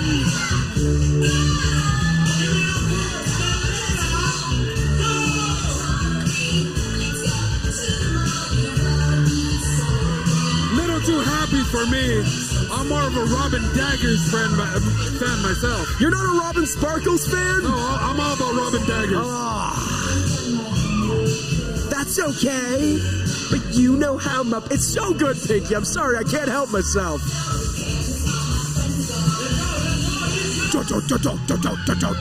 Everybody come and play. Come on. Throw every last care away. Pinky, let's go to the mall today. I didn't like it before, and it got even worse with you singing it. Excellent entrance music aside, Delilah Doom, one of the most accomplished wrestlers, and yes, I said wrestlers, no female, no women qualifiers necessary. The first person to win SoCal Women's Wrestler and SoCal Tag Team Wrestler of the Year in the same year. A true history maker and trailblazer in every sense of the word. Miss Zara Zacher has her work cut out for her. Yeah.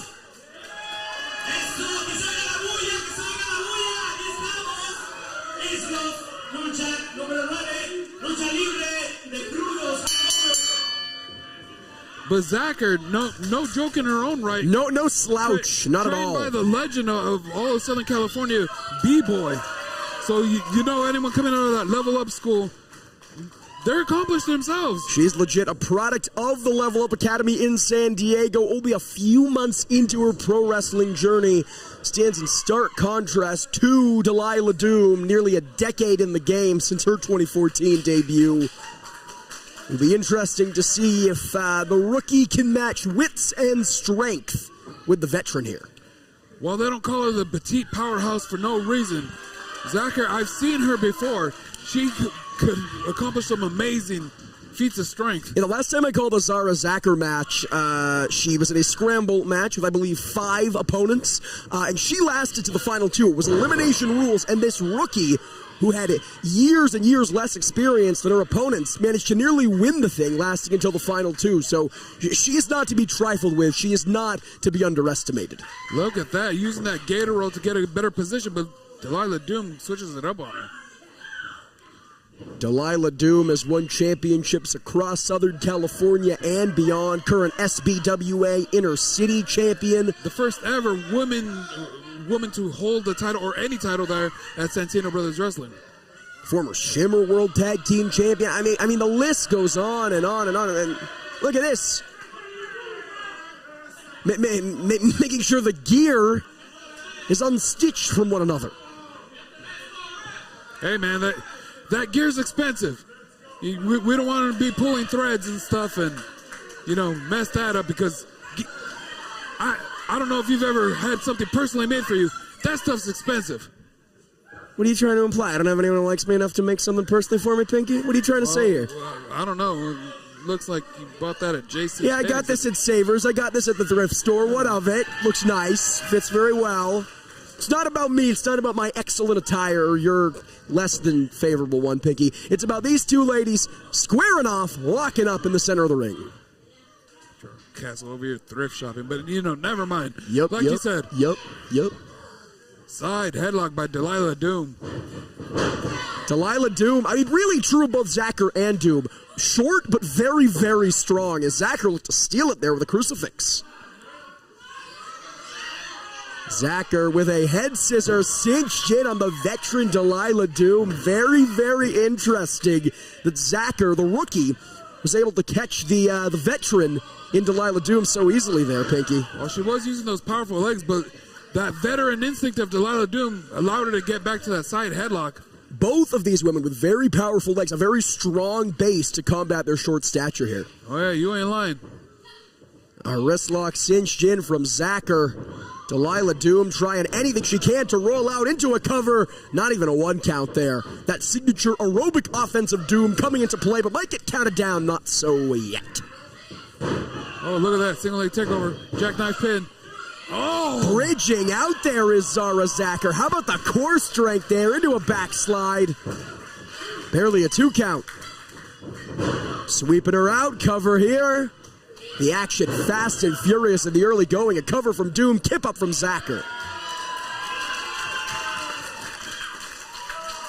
And I gotta ask you, Pinky, who do you give the edge to here? Is lightning gonna be caught in the bottle? Are we gonna see a stroke of beginner's luck? Or do you give it to the obvious choice? Do you give it to Delilah Doom? You know what? Some people might give it to Delilah Doom. She is definitely a fan favorite here, but I gotta give it to Zacher because she's spending a lot less time playing to these fans and just wasting time, if you ask me. I thought what you were going to say is that she was spending a lot less time on the road, which is true. A very busy schedule for such a young wrestler, but nowhere near as busy as Delilah Doom. Gets to rest her body, gets to rest her mind. Oh, look at handshake. A show of respect here. Okay, well, maybe not. Delilah Doom suckers her in. Hey, I got to give her that veteran instinct right there. I like that one. This trick in the book there from Doom, but gets a hip toss for her troubles. Zacher ducks, another hip toss takes her down. Do you see how she's lifting a leg, using the power of those thighs to go ahead and get her over? I sure do. You want to talk about power? Just spikes Doom down. I've never seen one like that. She turned her onto her side, almost attacking the ribs. They say you can't teach an old dog new tricks. Look at Zara Zacher. Goes for the corner splash, but Delilah Doom able to evade. Heading to the top rope is Doom. Whoa. Look at that. Code 1, red. 2. No. Only a 2. That was a close one there in the early going, too. But again, this... Listen, Pinky, take nothing away from her. She's a fantastic competitor, but Delilah Doom knows better than this. To argue with the official off a near fall like that, you're wasting precious seconds. Oh, look at that. Delilah Doom showing all that power. I wonder if maybe Zara Zacher is getting into the head of Delilah Doom a little bit. Delilah may be thinking this would be light work, easy work against a greenhorn. The fact that that's not the case, maybe weighing on her a little bit, but talking about weighing a lot of power down on Zara Zacher off that fisherman suplex. Oh, wait a minute. I know what's coming up next. I've seen this before. Shades of Richard Simmons. Stairmaster extraordinaire makeshift. Zara Zacher's back. Oh, she's not done here. Look at this. Whoa! Well, we are in California, and it seems like Delilah Doom going surfing off that Romero special. Oh, but look at this. She covered. No. Only a 1 count. Barely a 1 count here. Zacher ducks the line, ducks another. Punt kick there. God. Wow. She nearly knocked her head off. 1. Cover here from Doom. No. Look at both these ladies want to pick up a win here today. Delilah Doom, like you said, she's the veteran in there and she wants to keep her spot. While Zara Zacher, this could be big things if she's able to pick up a win here. Forget about keeping your spot. She has to keep her composure. Delilah Doom is getting frustrated very quickly, and that type of frustration leads to sloppiness, and that type of sloppiness leads to a loss. Doom's got to be careful here. Oh, look at this. Go behind. Trying to gut wrench her up. Zara dropping her center of gravity right there, not allowing herself to be picked up. Look at Delilah. Oh, excuse me. Delilah Doom here, yes. Thinking camel clutch has it cinched in. Look at that. A half camel clutch. It wrenched back enough to make her humble, I'll tell you that much. And from what I can see, digging that knee into the shoulder of Zacher, but Zacher reversing into a pin, only a 1 count. Oh, look at Zacher. We've seen this before. Oh, yeah. Nearly tearing the shoulder off the rotator cuff right there.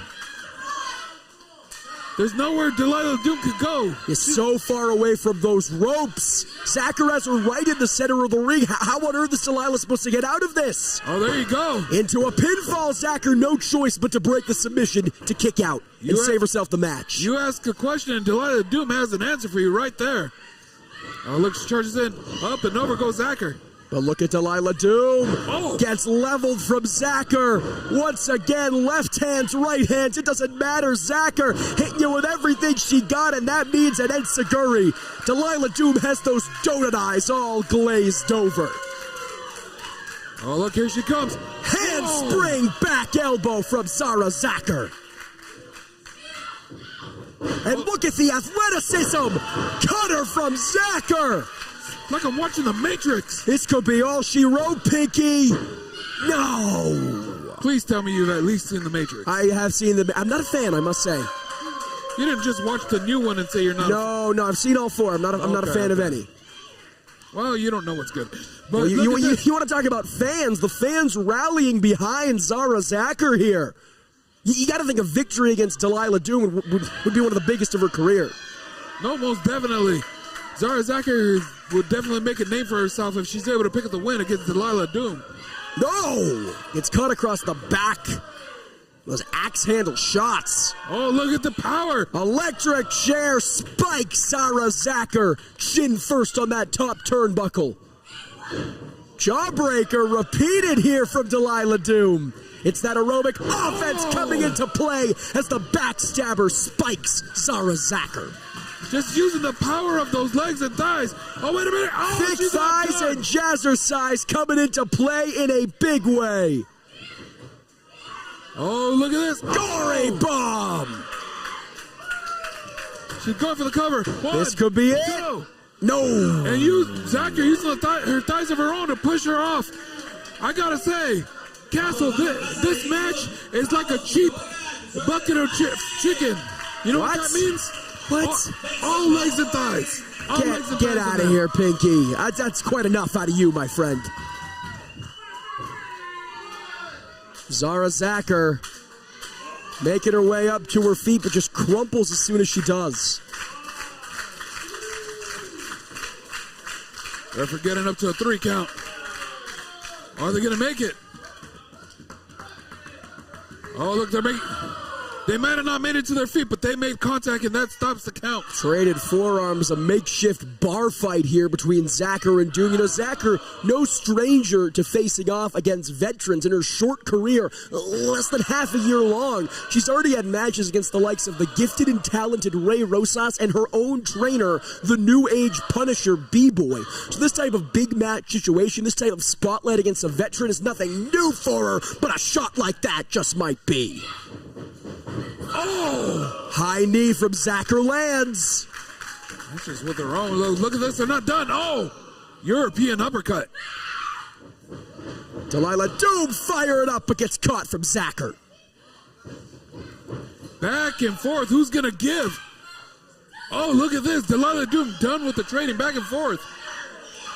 And that's so funny to see out of Delilah Doom because she's usually so flashy and fun with her offense. You can tell she's getting desperate, just raining those clubbing blows in. As Zachar drills her into the canvas with a spine buster. Deep cover, huge upset. No. Arn Anderson would have been proud with that one. Yeah, call Zara Zachar the enforcer. My goodness. Once again, fans, Jordan Castle here on the call alongside Pinky Santino. We thank each and every one of you for joining us live and free across the world on YouTube. We still have so much more to come as Zara Zachar makes her way up to a vertical base first. And you're going to want to make sure to subscribe to EastLos Lucha right here on YouTube for more wrestling action. Stay with us. But look at this. Zara Zachar staying with Delilah Doom. Got Delilah by the hair here. Oh, Zara Zachar took a moment too long, and Delilah Doom took advantage. Repeated knees to the gut.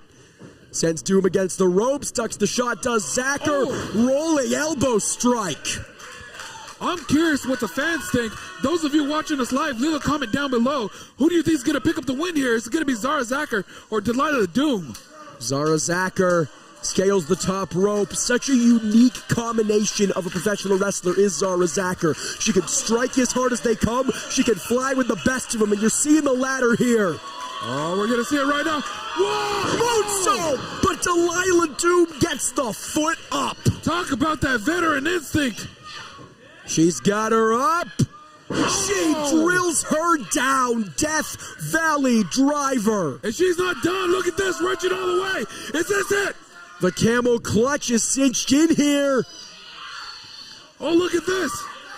And Zara Zacher with no choice but to tap out.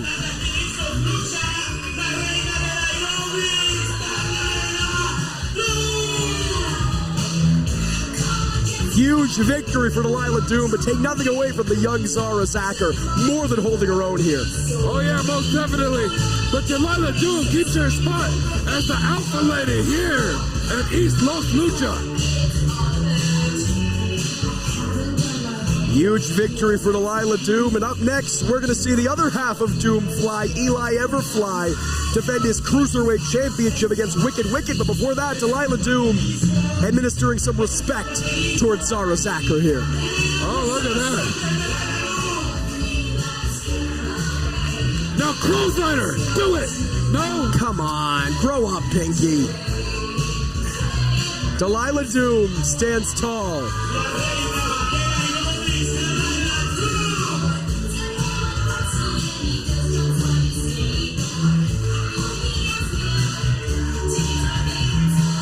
It'll be me and him, and don't forget the robot. It's such a good song, Pinky. It's a classic. I don't know.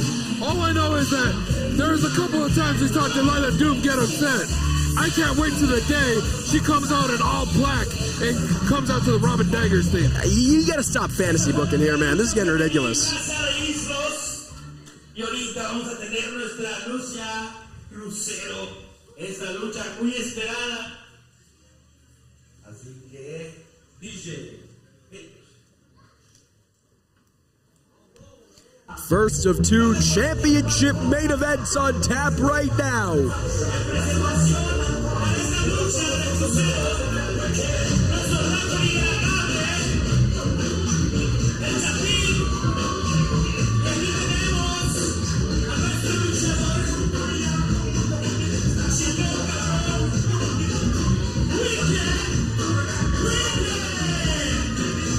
Wicked Wicked, someone who has quickly been making a name for himself, cementing himself as a true pillar of the independent wrestling scene here in Southern California.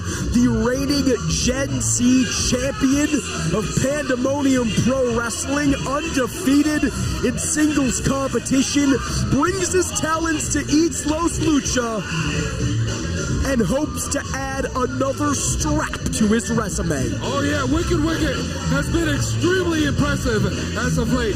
I recently saw him go one-on-one with Ray Rosas, and he took Ray Rosas to his limit. Will be interesting to see if he can do the same against another stalwart of the scene, our reigning Cruiserweight champion, La Mosca.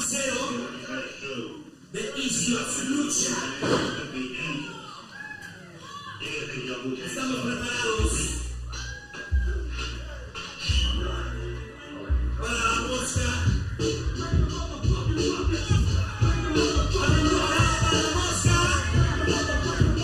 Nuestro campeón crucero.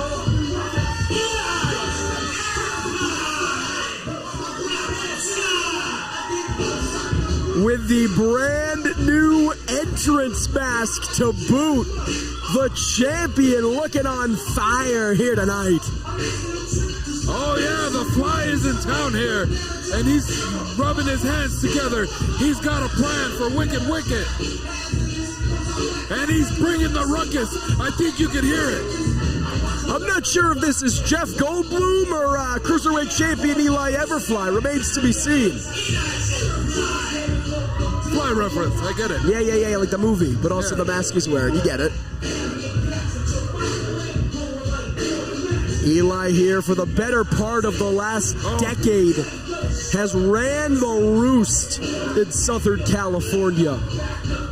someone who's made a name for himself here, has used that momentum to travel the world, but has never forgotten his roots, has always returned home, and here specifically in EastLos Lucha, has truly been a pillar of this company.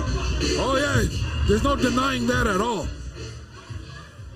Won the championship back in October against Koto Hiro in a brutal death match.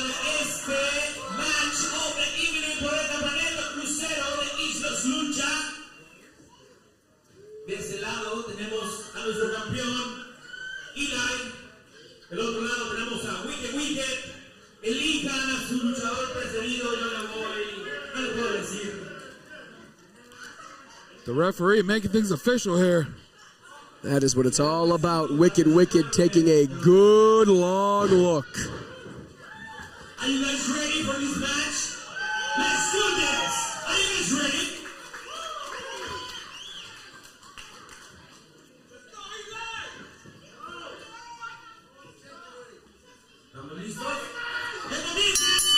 And here goes the bell, and I'm going to take a big breath right now because as soon as these guys start, I don't think I'm going to have another chance. Blink and you miss it. Action on tap here tonight. Once again, let us know you're watching along on social media.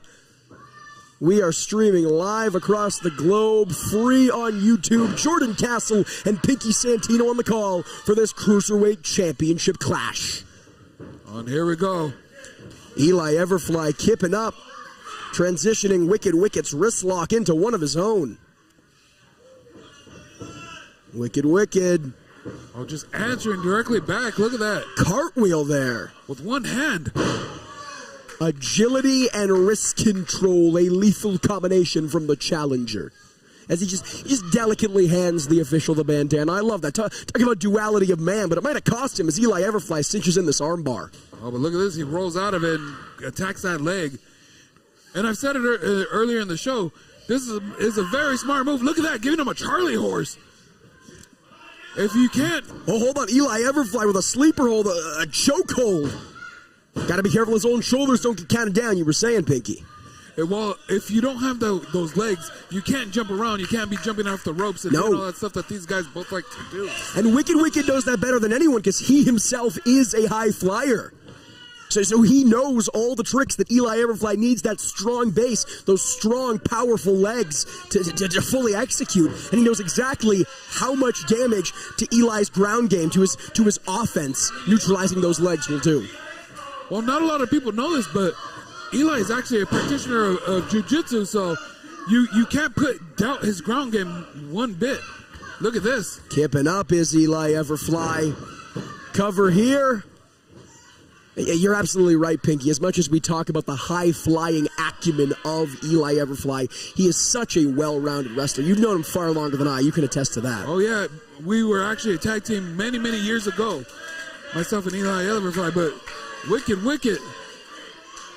He's like the new kid on the block here, and he's trying to make a name for himself. He's trying to inject some new blood into the Cruiserweight Championship scene. But La Mosca is not going to go quietly into the night. He's not going to take that lion down. Castle. It's La Mosca. La Mosca. I'm sorry. It's an O. Come on, guy. I am a gringo. I do apologize. But look at this. Oh, wait a minute. A stalemate here, almost superhero-esque between Wicked and La Mosca. Whoa. Lands on his feet, does Wicked, and again kipping up for good measure. Just psyching Eli Everfly out with a slap across the face. My goodness. And look at the face on Eli. He can't believe it. And you can't look at the face on Wicked because he's masked. It creates such an interesting dynamic. Eli quite literally has to wear his heart on his sleeve. You can see when he's frustrated. He can see when he's in pain. Wicked does not give Eli that same courtesy because of his mask. Oh, look at this. Repeated chops. That chest protector is not going to do much. Scale in the top here. Shades of Philippi Petite, rope walking extraordinaire into a Lucha arm drag. Oh, and here we go. This is what the fans came to see. It's a bird, it's a plane, it's a fly. Spilling into the restroom there nearly. Wow. Oh, hope the ladies are just washing their hands in there. My God. And Eli Everfly directing traffic on the outside. We've seen it before this evening. Using those chairs as a lethal weapon. Never say we don't have fan-friendly wrestling here at EastLos Luchas. I think management here just bought a roll of chairs. Yeah, it's me. It's a long-term investment for the incredible action we're seeing here. Oh, and they're not done. This is exactly... Oh, wow. You see, the referee on the outside not administering a counter or a disqualification is going to play it a little fast and loose. This is a championship main event. No one wants to see it end in a counter or a disqualification. The referee knows this. Well, not only do the fans not want to see it, but this is Lucha Libre, Castle. And I think he was finally about to administer the count, and Eli literally grabbed him by the shirt and said just that. This is Lucha Libre. No countouts necessary. Hold on, Wicked looking for a suplex onto that cold, hard plastic. Oh, wait a minute. Wicked definitely the bigger man between these two, but Eli not letting it stop him, going for a suplex of his own, and drills him down. Look at the way that chair folded, Pinky. Almost like a falcon arrow right on top of that chair. Call it what you will, it hurt like hell. That much is sure. The neck of Wicked just slamming on that chair seat. Eli getting fired up here. He's got to be careful he doesn't waste... again, I sound like a broken record. I've said it countless times tonight, but it bears repeating. Eli has got to be sure that he doesn't waste too many seconds celebrating or arguing, whatever it may be, with the people. Every moment he spends on the outside, he gives Wicked time to recuperate. He might have given him time to recuperate, but look at this. I don't think they're done with the furniture. Just depositing Wicked on that chair, and a super kick levels him.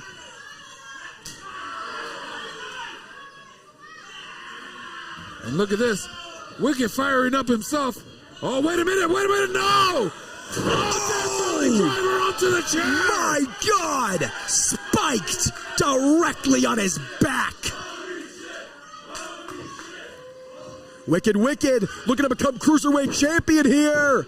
And only a 2. Thought we had a new champion. I gotta be honest. Well, almost only counts in horseshoes and hand grenades, Pinky Santino. Wicked might have almost became champion. That's not going to get him his hand raised. It's not going to get him a richer sum at the pay window. And it's certainly not going to get him that Cruiserweight championship to drive home with. Oh, look at this. Oh, that might do it. 1, 2. No, Eli kicks out. Man, I really think after that Death Valley driver, the very axis of this match has just been shifted. Eli Everfly is fighting defensively in a big way. Whoa! High knee from Pinky takes him down. Excuse me, high knee from Wicked. I wasn't in there, Castle. I wish you were. Leg hooked 1 from Wicked. 2. Only a 2 count. Well, if I was in there, this match would be over. Listen, it's 2 staples of Santino brothers. You can't argue. Castle, I was badass. That's all I'm saying. But keyword was. Oh, Wicked, bringing Eli up to his feet here. You're lucky I need you here. Okay. Repeated knees to the gut, forearms to the face.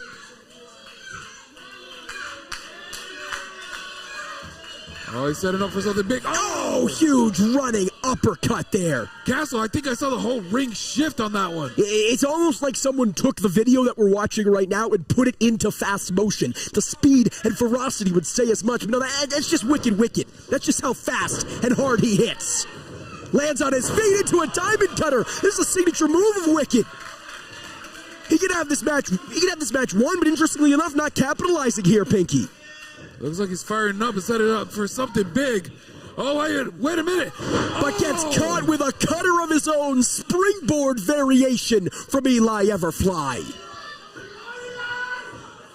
And Eli too tuckered out, too exhausted, too hurt, quite frankly, to capitalize and try to retain his championship. Eli, just keep him down. You'll go home with the title if you both just stay down. Well, Eli Everfly is a valiant competitor. He cares about EastLos Lucha. He cares about these fans who administered their hard-earned money to be here. He cares about everyone taking the time out of their Sunday evening to tune in across the world free and live on YouTube. He's not content with taking a countout or a disqualification victory. Eli Everfly wants to win this one properly. But you're right, Pinky. As much as I might hate to say it, it very well might cost him. Shots back and forth between Everfly and Wicked here. Wow! Be careful what you wish for, Everfly. The valiant wiggling of the tongue got him with a shot across the face, and now these two are saying, anything you can do, I can do better. These cruiserweights hitting hard and heavy. I think these blows... Wow! Clothesline takes Wicked down. Look at that swing for the fences. These blows could knock out the heavyweights. I'm telling you that right now. Yeah, cruiserweight wrestling might be associated with high flying, such as that sliced bread landed perfectly. Might retain the championship. Not today. But look at this. He's not done. Thinking that murder on Melrose, perhaps. Oh! Spikes him down. This one's over. It's got to be over. Package pile driver instead. But Wicked able to grab the bottom rope. And I do wonder, Pinky, why Eli opted for the package pile driver instead of the signature murder on Melrose, that underhook Canadian destroyer. I wonder what's going through his head to cause that decision. Well, you know, you think you bounce a guy off of his head, he's going to stay down. That's what I would have thought. And I think he would have if not being so close to the ropes. If you bounce a guy off his head, quote unquote, maybe. But Wicked is not just some guy. As La Mosca has scaled the top, what's he thinking? Oh! The Fly was looking for a frog splash, but nobody home. And the shotgun drop kick takes him down. Huge clothesline folds him like an accordion. Look at that. What is he setting up for here? Black hole slam into the cover. Lateral press. New champ. No. Oh! And Wicked following up with another standing foot stomp. Will it be enough? No. I thought we had a new champion. And I got to speak to the fighting spirit of Wicked. Going right into that second double foot stomp. Eli got a near fall, and Wicked transitioned right back into more offense. Did not argue with the fans, did not argue with the official, but now maybe wasting some precious time here. I'm not sure. Oh, wait a minute. I think we're going to get a little more hardcore one more time here at EastLos Lucha. And some people might not like this. Some are traditionalists, but I got to say I love this. Wicked with chairs in hand. Again, it is referee's discretion. Wicked is playing with fire, but that might be exactly what he needs to do to become the new Cruiserweight champion. Oh, there we go. Hold on. I know we got liquor on tap, but Pinky, it might be time for a bar fight, my friend. I think it's time to see one. The question is, will Eli ask? Oh, here we go. Oh! Slap across the face. Let's hear it. Wow. Knocked the green off of that tongue. These slaps sound like gunshots, Pinky. You're in line. Oof. After this, these guys are both going to sign up for a couple of slap competitions.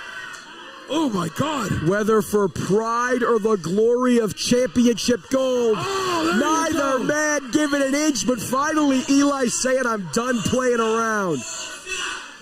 Chair across the dome once again. It's a very violent side of Eli Everfly. I'm not sure I've ever seen him get this violent before. Oh, wait a minute. And now we might see it. Arms hooked, murder on Melrose, but Wicked saw it coming, rolls him up. Oh! Jesus Christ. See that back elbow right on the base of the neck? Did you hear it, man? Yeah, I did. Most definitely. I don't think I can hear anything right now. My ears are ringing after that. How do you think Eli Everfly feels?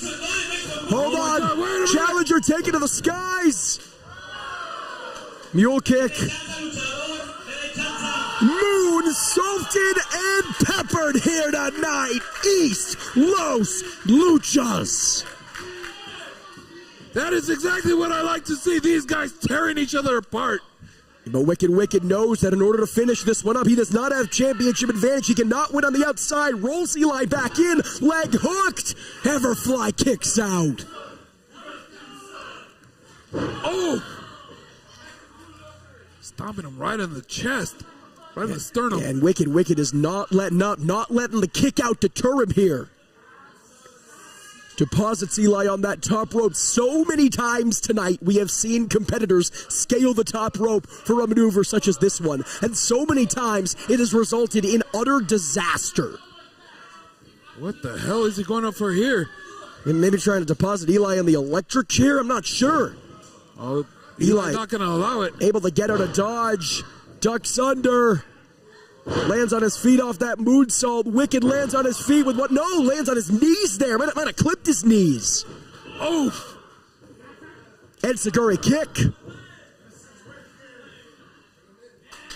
And now Wicked.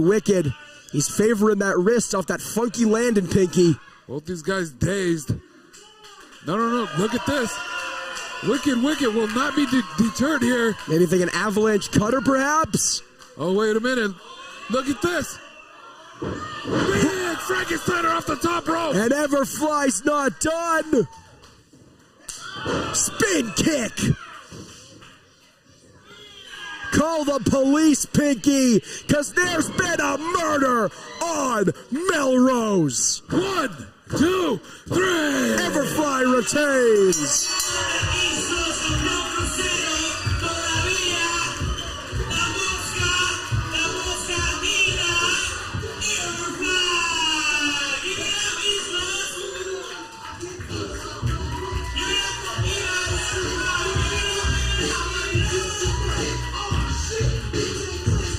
Cruiserweight champion retains, and what a reign it has been. What a war tonight between Everfly and Wicked. The whole show, from top to bottom, has been incredible so far.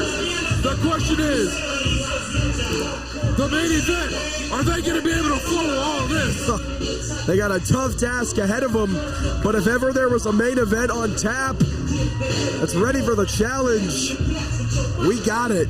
And Eli Everfly, post-match, looking for a handshake. Respect between these two gladiators. Stop rolling your eyes, Pinky.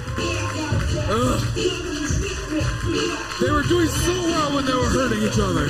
Only in the glorious sport of professional wrestling can two men beat and batter each other the way we just saw Eli Everfly and Wicked do unto one another, and then shake hands and hug and raise each other's hands high in the air. Only in the glorious sport of professional wrestling. Eli Everfly's reign of dominance continues. But will Doble Cara be able to say the same, Pinky? He's got a hell of a challenge ahead of him. Oh yeah, Fulgor, one of the most incredible luchadors in all of Southern California. Hell, he's been down in Mexico, he's been all over the world, and he's been tearing it up. So that is a huge question if Doble Cara is going to be able to retain that title.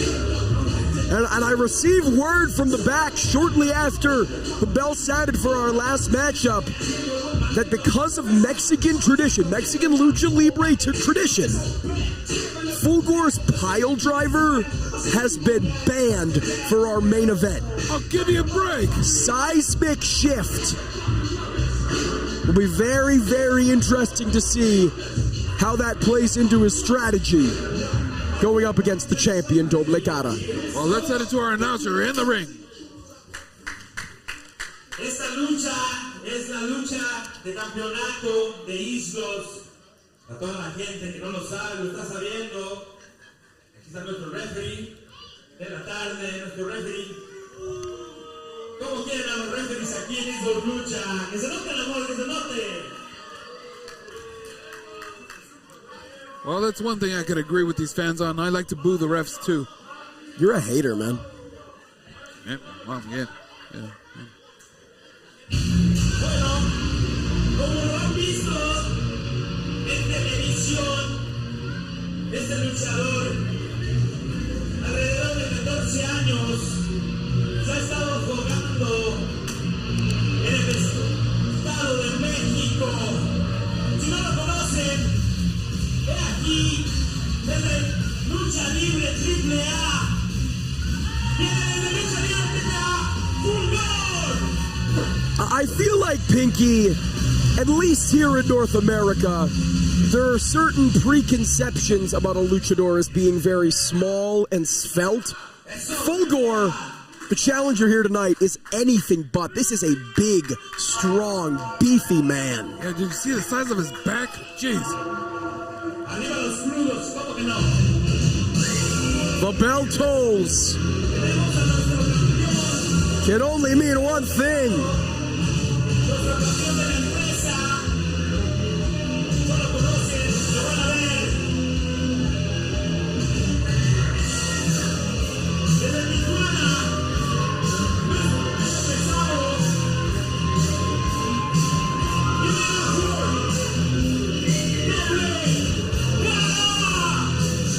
Riding the lightning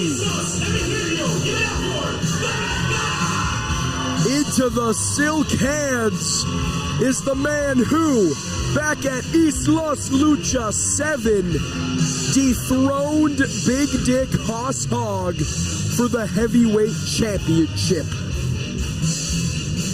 Of course, last time we saw him in action, defeated Chris Nasty and Super Astro Jr. in a high-octane triple threat match. This is first singles defense against Fulgor. Oh, look at this. Fulgor ready, getting right in his face. Estamos ready. What's up, Look at this. Fulgor not showing any fear.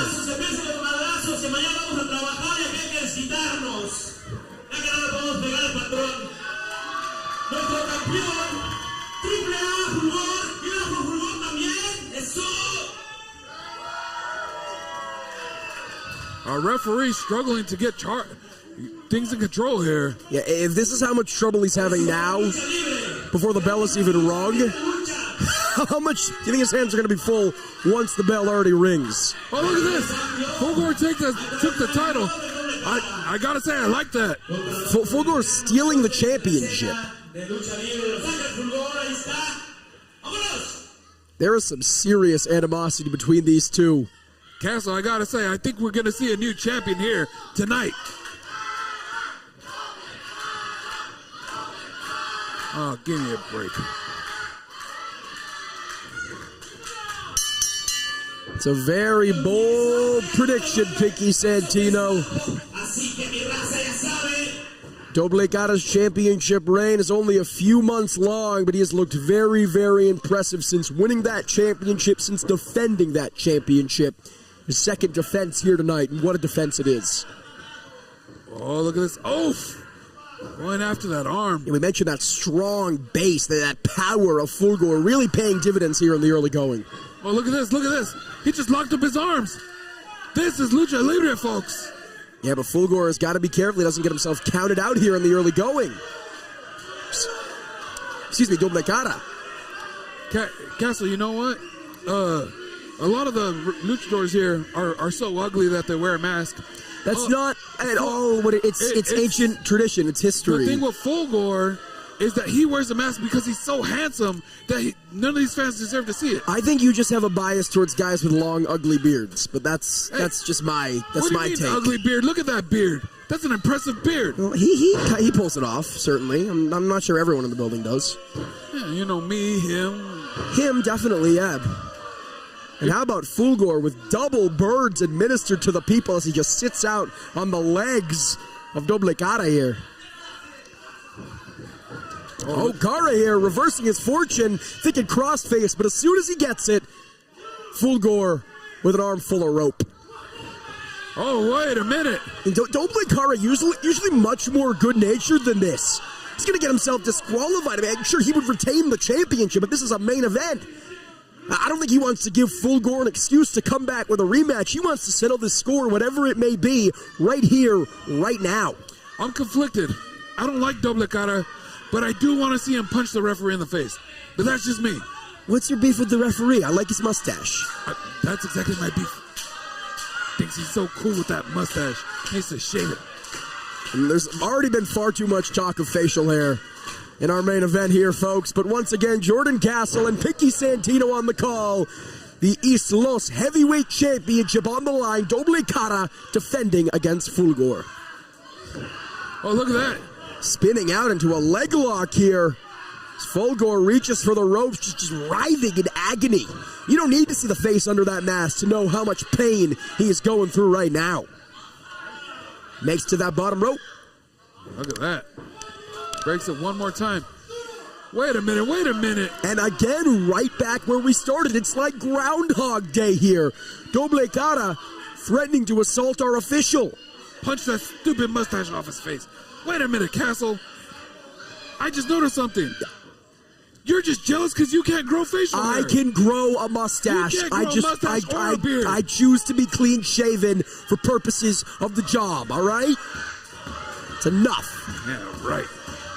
Okay, look at this. Fulgor and Doble Cara trading blows in the center of the ring. For how much intensity and animosity was there in the early going? This one has been surprisingly technical in the early going here. Yeah, you're not lying. Look at this. Drop down, bypass. Huge shoulder block. I'm not sure Fulgor is ever used to being a smaller man, but he might be tonight against Doble Cara. The champion, a large, strong, powerful athlete in his own right, but not large, strong, or powerful enough to avoid that arm drag. One of his own. Sweeps the legs, goes for a cover. Doble Cara returning the favor. And now we are at a stalemate here. And Castle, that is the definition of Lucha Libre wrestling.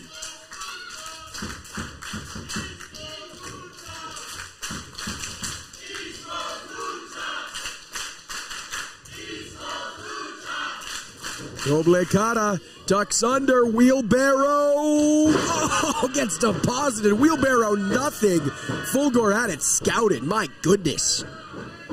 Lower back must be screaming. Is this a choke here? He's choking him. And, oh, look at those impressive push-ups. There's nothing impressive about choking a man out. It's highly illegal. It's impressive the way he does it. Look at the push-ups. I couldn't do a push-up that well, I'll tell you that much. Those chest muscles.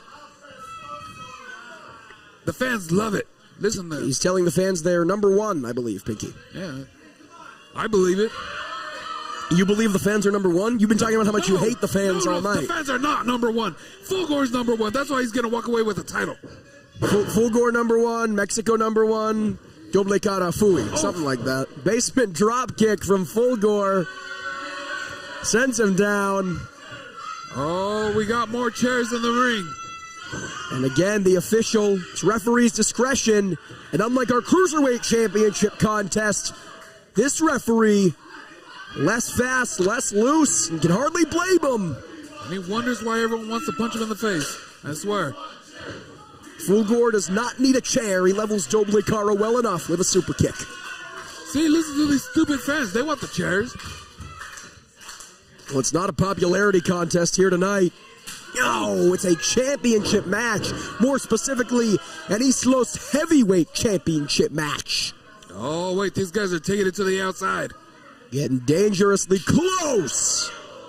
Now, every time I think a chop I've heard tonight cannot sound louder than the last, they somehow defy that. It's incredible.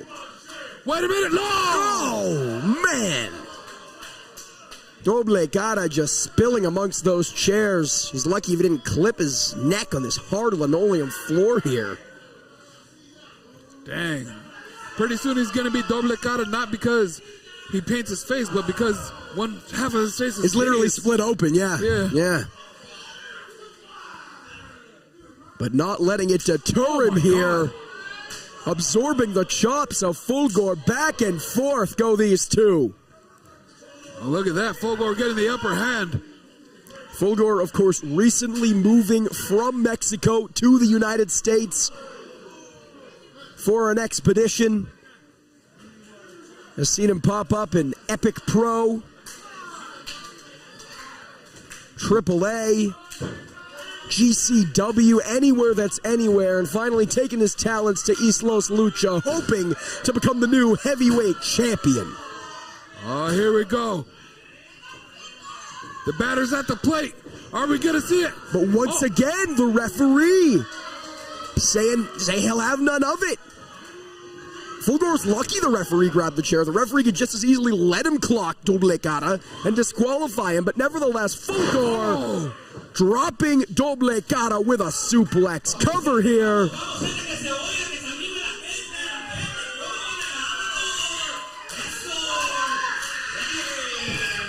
And the fans here firing up. Yeah, I mean, Fulgor's got to be careful. Every time that he pushes the referee or yells at the referee or gets in his face, he inches that much closer to disqualification, Pinky. Oh, wait a minute. Hold on. It was the inner thigh.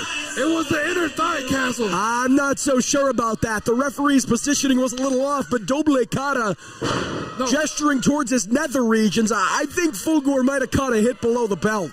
Fulgor's a really honest guy. If he says that it was the thigh, it was the thigh. Fulgor perched on the top and not even gonna give the fans the satisfaction of aerial offense. It's our main event, and he can hardly afford to fly from the top rope. And what are you clapping for, Pinky Santino? It's great. He's a genius. Well, listen, you got to give the devil his due, and I mean the literal devil. If you see the goat horns emblazoned on his ring boots, Fulgor in firm control, but as soon as I say it, Doble Cara making me eat my own words. Oh no! Sends Fulgor face first into that ring post, rolls him up, sends him down with clothesline after clothesline, back elbow, backbreaker. Maybe thinking pop handle. Leg hooked. Only a 2 count. And I mean, this referee is earning his money here tonight. Both Fulgor and Doble Cara coming so close to cleaning his clock. Castle, this is East LA. I think if this ref keeps it up, he's going to get jumped out here. Doble Cara. Boot directly into the neck of Fulgor. Lateral press, very lackadaisical cover, and yeah, Fulgor able to kick out. Oh, yeah.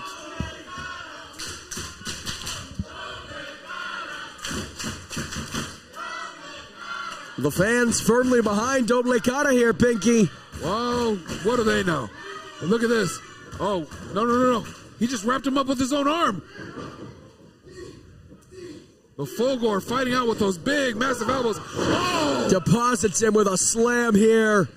Another lackadaisical cover. What do you think that says? Is Doble Cara trying to get into the head of Fulgor with these lackadaisical covers? Maybe he knows, hey, this isn't going to put him away either way. Might as well make him think how little I think of him. Something like that. I don't know. If I had to put myself in the shoes of Doble Cara, I would say every time you cover your opponent, you take some energy off of him. It doesn't matter how lackadaisical. Kicking out takes a lot of energy out of your opponent. Well, I think this is about to take a lot of energy out of both of these men. The straps coming down. That can only mean one thing. Oh, listen to this. Listen to this. Oh, my God. Fulgor should have left them layers on.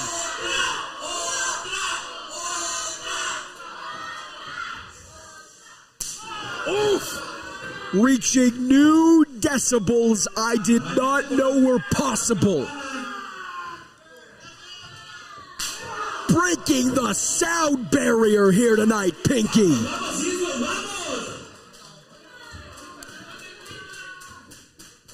Oof! They might not sound as bad, but they certainly hurt as bad.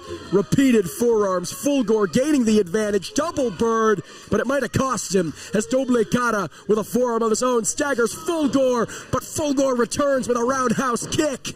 Tries to muscle Doble Cara up, but he's too big. Headbutt here.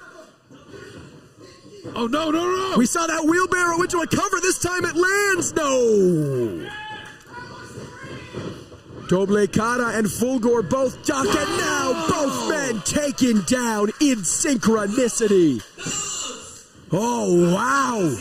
I don't even know who would have got on the win. Yeah, near fall off that double pinfall. You gotta think it would revert back to Doble Cara because of champion's advantage. Yeah, it would have been a draw, but you're right. He would have kept the belt.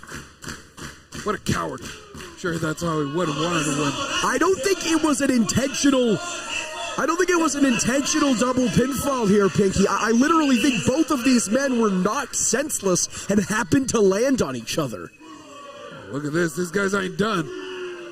Not by a long shot. This is the main event of Lucha Hangover, EastLos Lucha Volume 9, streaming live and free on YouTube here. And Castle, it's been one hell of a show top to bottom so far. Go! And these guys are being no different. It is big, meaty men slapping meat in our main event as Fulgor sends Doble Cara over. Forearm from the champ. Hook 'em horns. No. Too much time. And that is going to hurt, Pinky. Oh, most definitely. At Fulgor on top once again. What's he setting up for here? Maybe thinking superplex.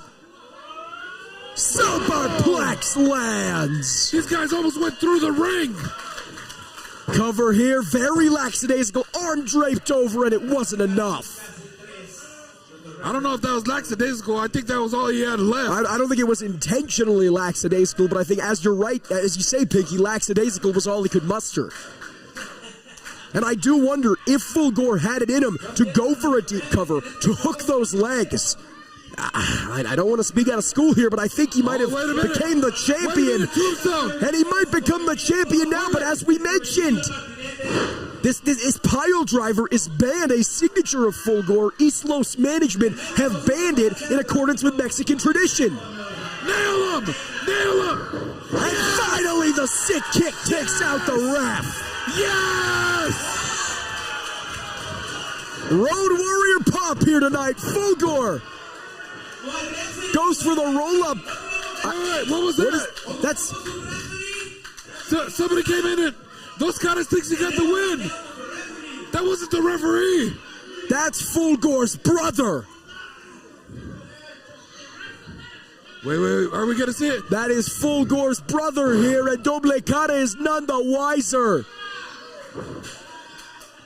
The referee's still down. The referee's still down. He hasn't seen any of this. Chair across the head of Doble Cara. New champion! New champion, wake up, you stupid ref! Well, there's no one there to count the pin. Fulgor uno and dos, they can celebrate all they want. But there's no one to count the pin, and look at this. Repeated stomps.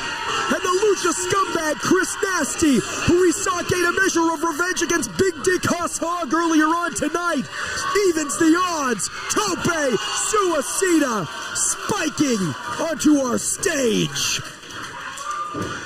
What the hell's Nasty doing out here? Nasty is evening the odds. He's making it a fair fight. He's sticking his nose in other people's business. Exploder suplex.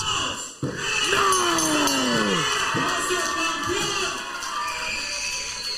Doble Cara retains. Fulgor, who was not even scheduled for this championship match until this morning, nearly stole the gold. But tonight, good triumphs over evil, and Doble Cara will head into EastLos Lucha Volume 10 as your heavyweight champion. Fulgor was cheated, Castle! He was cheated! He had the win! No, this is a travesty! He had the win with the help of his brother. He just had the win! He had the win, plain and simple, it's a travesty! Dos Caras retains the title! I hate to see it! Hold on. Fulgor with mic in hand. Oh, Eso que hiciste no está bien. Interferiste en la lucha contra mi canal. Y yo creo que eso no está bien porque toda la gente vio, ¿sí o no? well, yeah, I saw it. Nasty cheated. Eran libres caballeros de ellos dos. Y te metiste. Yeah, Nasty stuck his nose in where it didn't belong. That's exactly what he's saying. Arretaron a ustedes dos. A darles una oportunidad a que luchen contra nosotros. La mejor pareja que está ahorita en California. Wait, they just challenged him to a tag team match. Are we going to see a tag team match at the next show?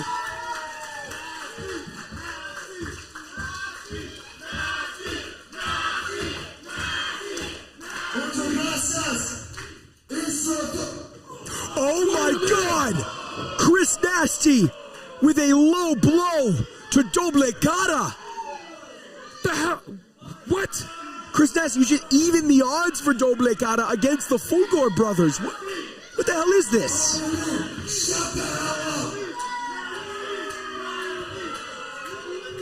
You were supposed to be mi amigo. But what you do? You took this title. Now you're talking to me. Doble.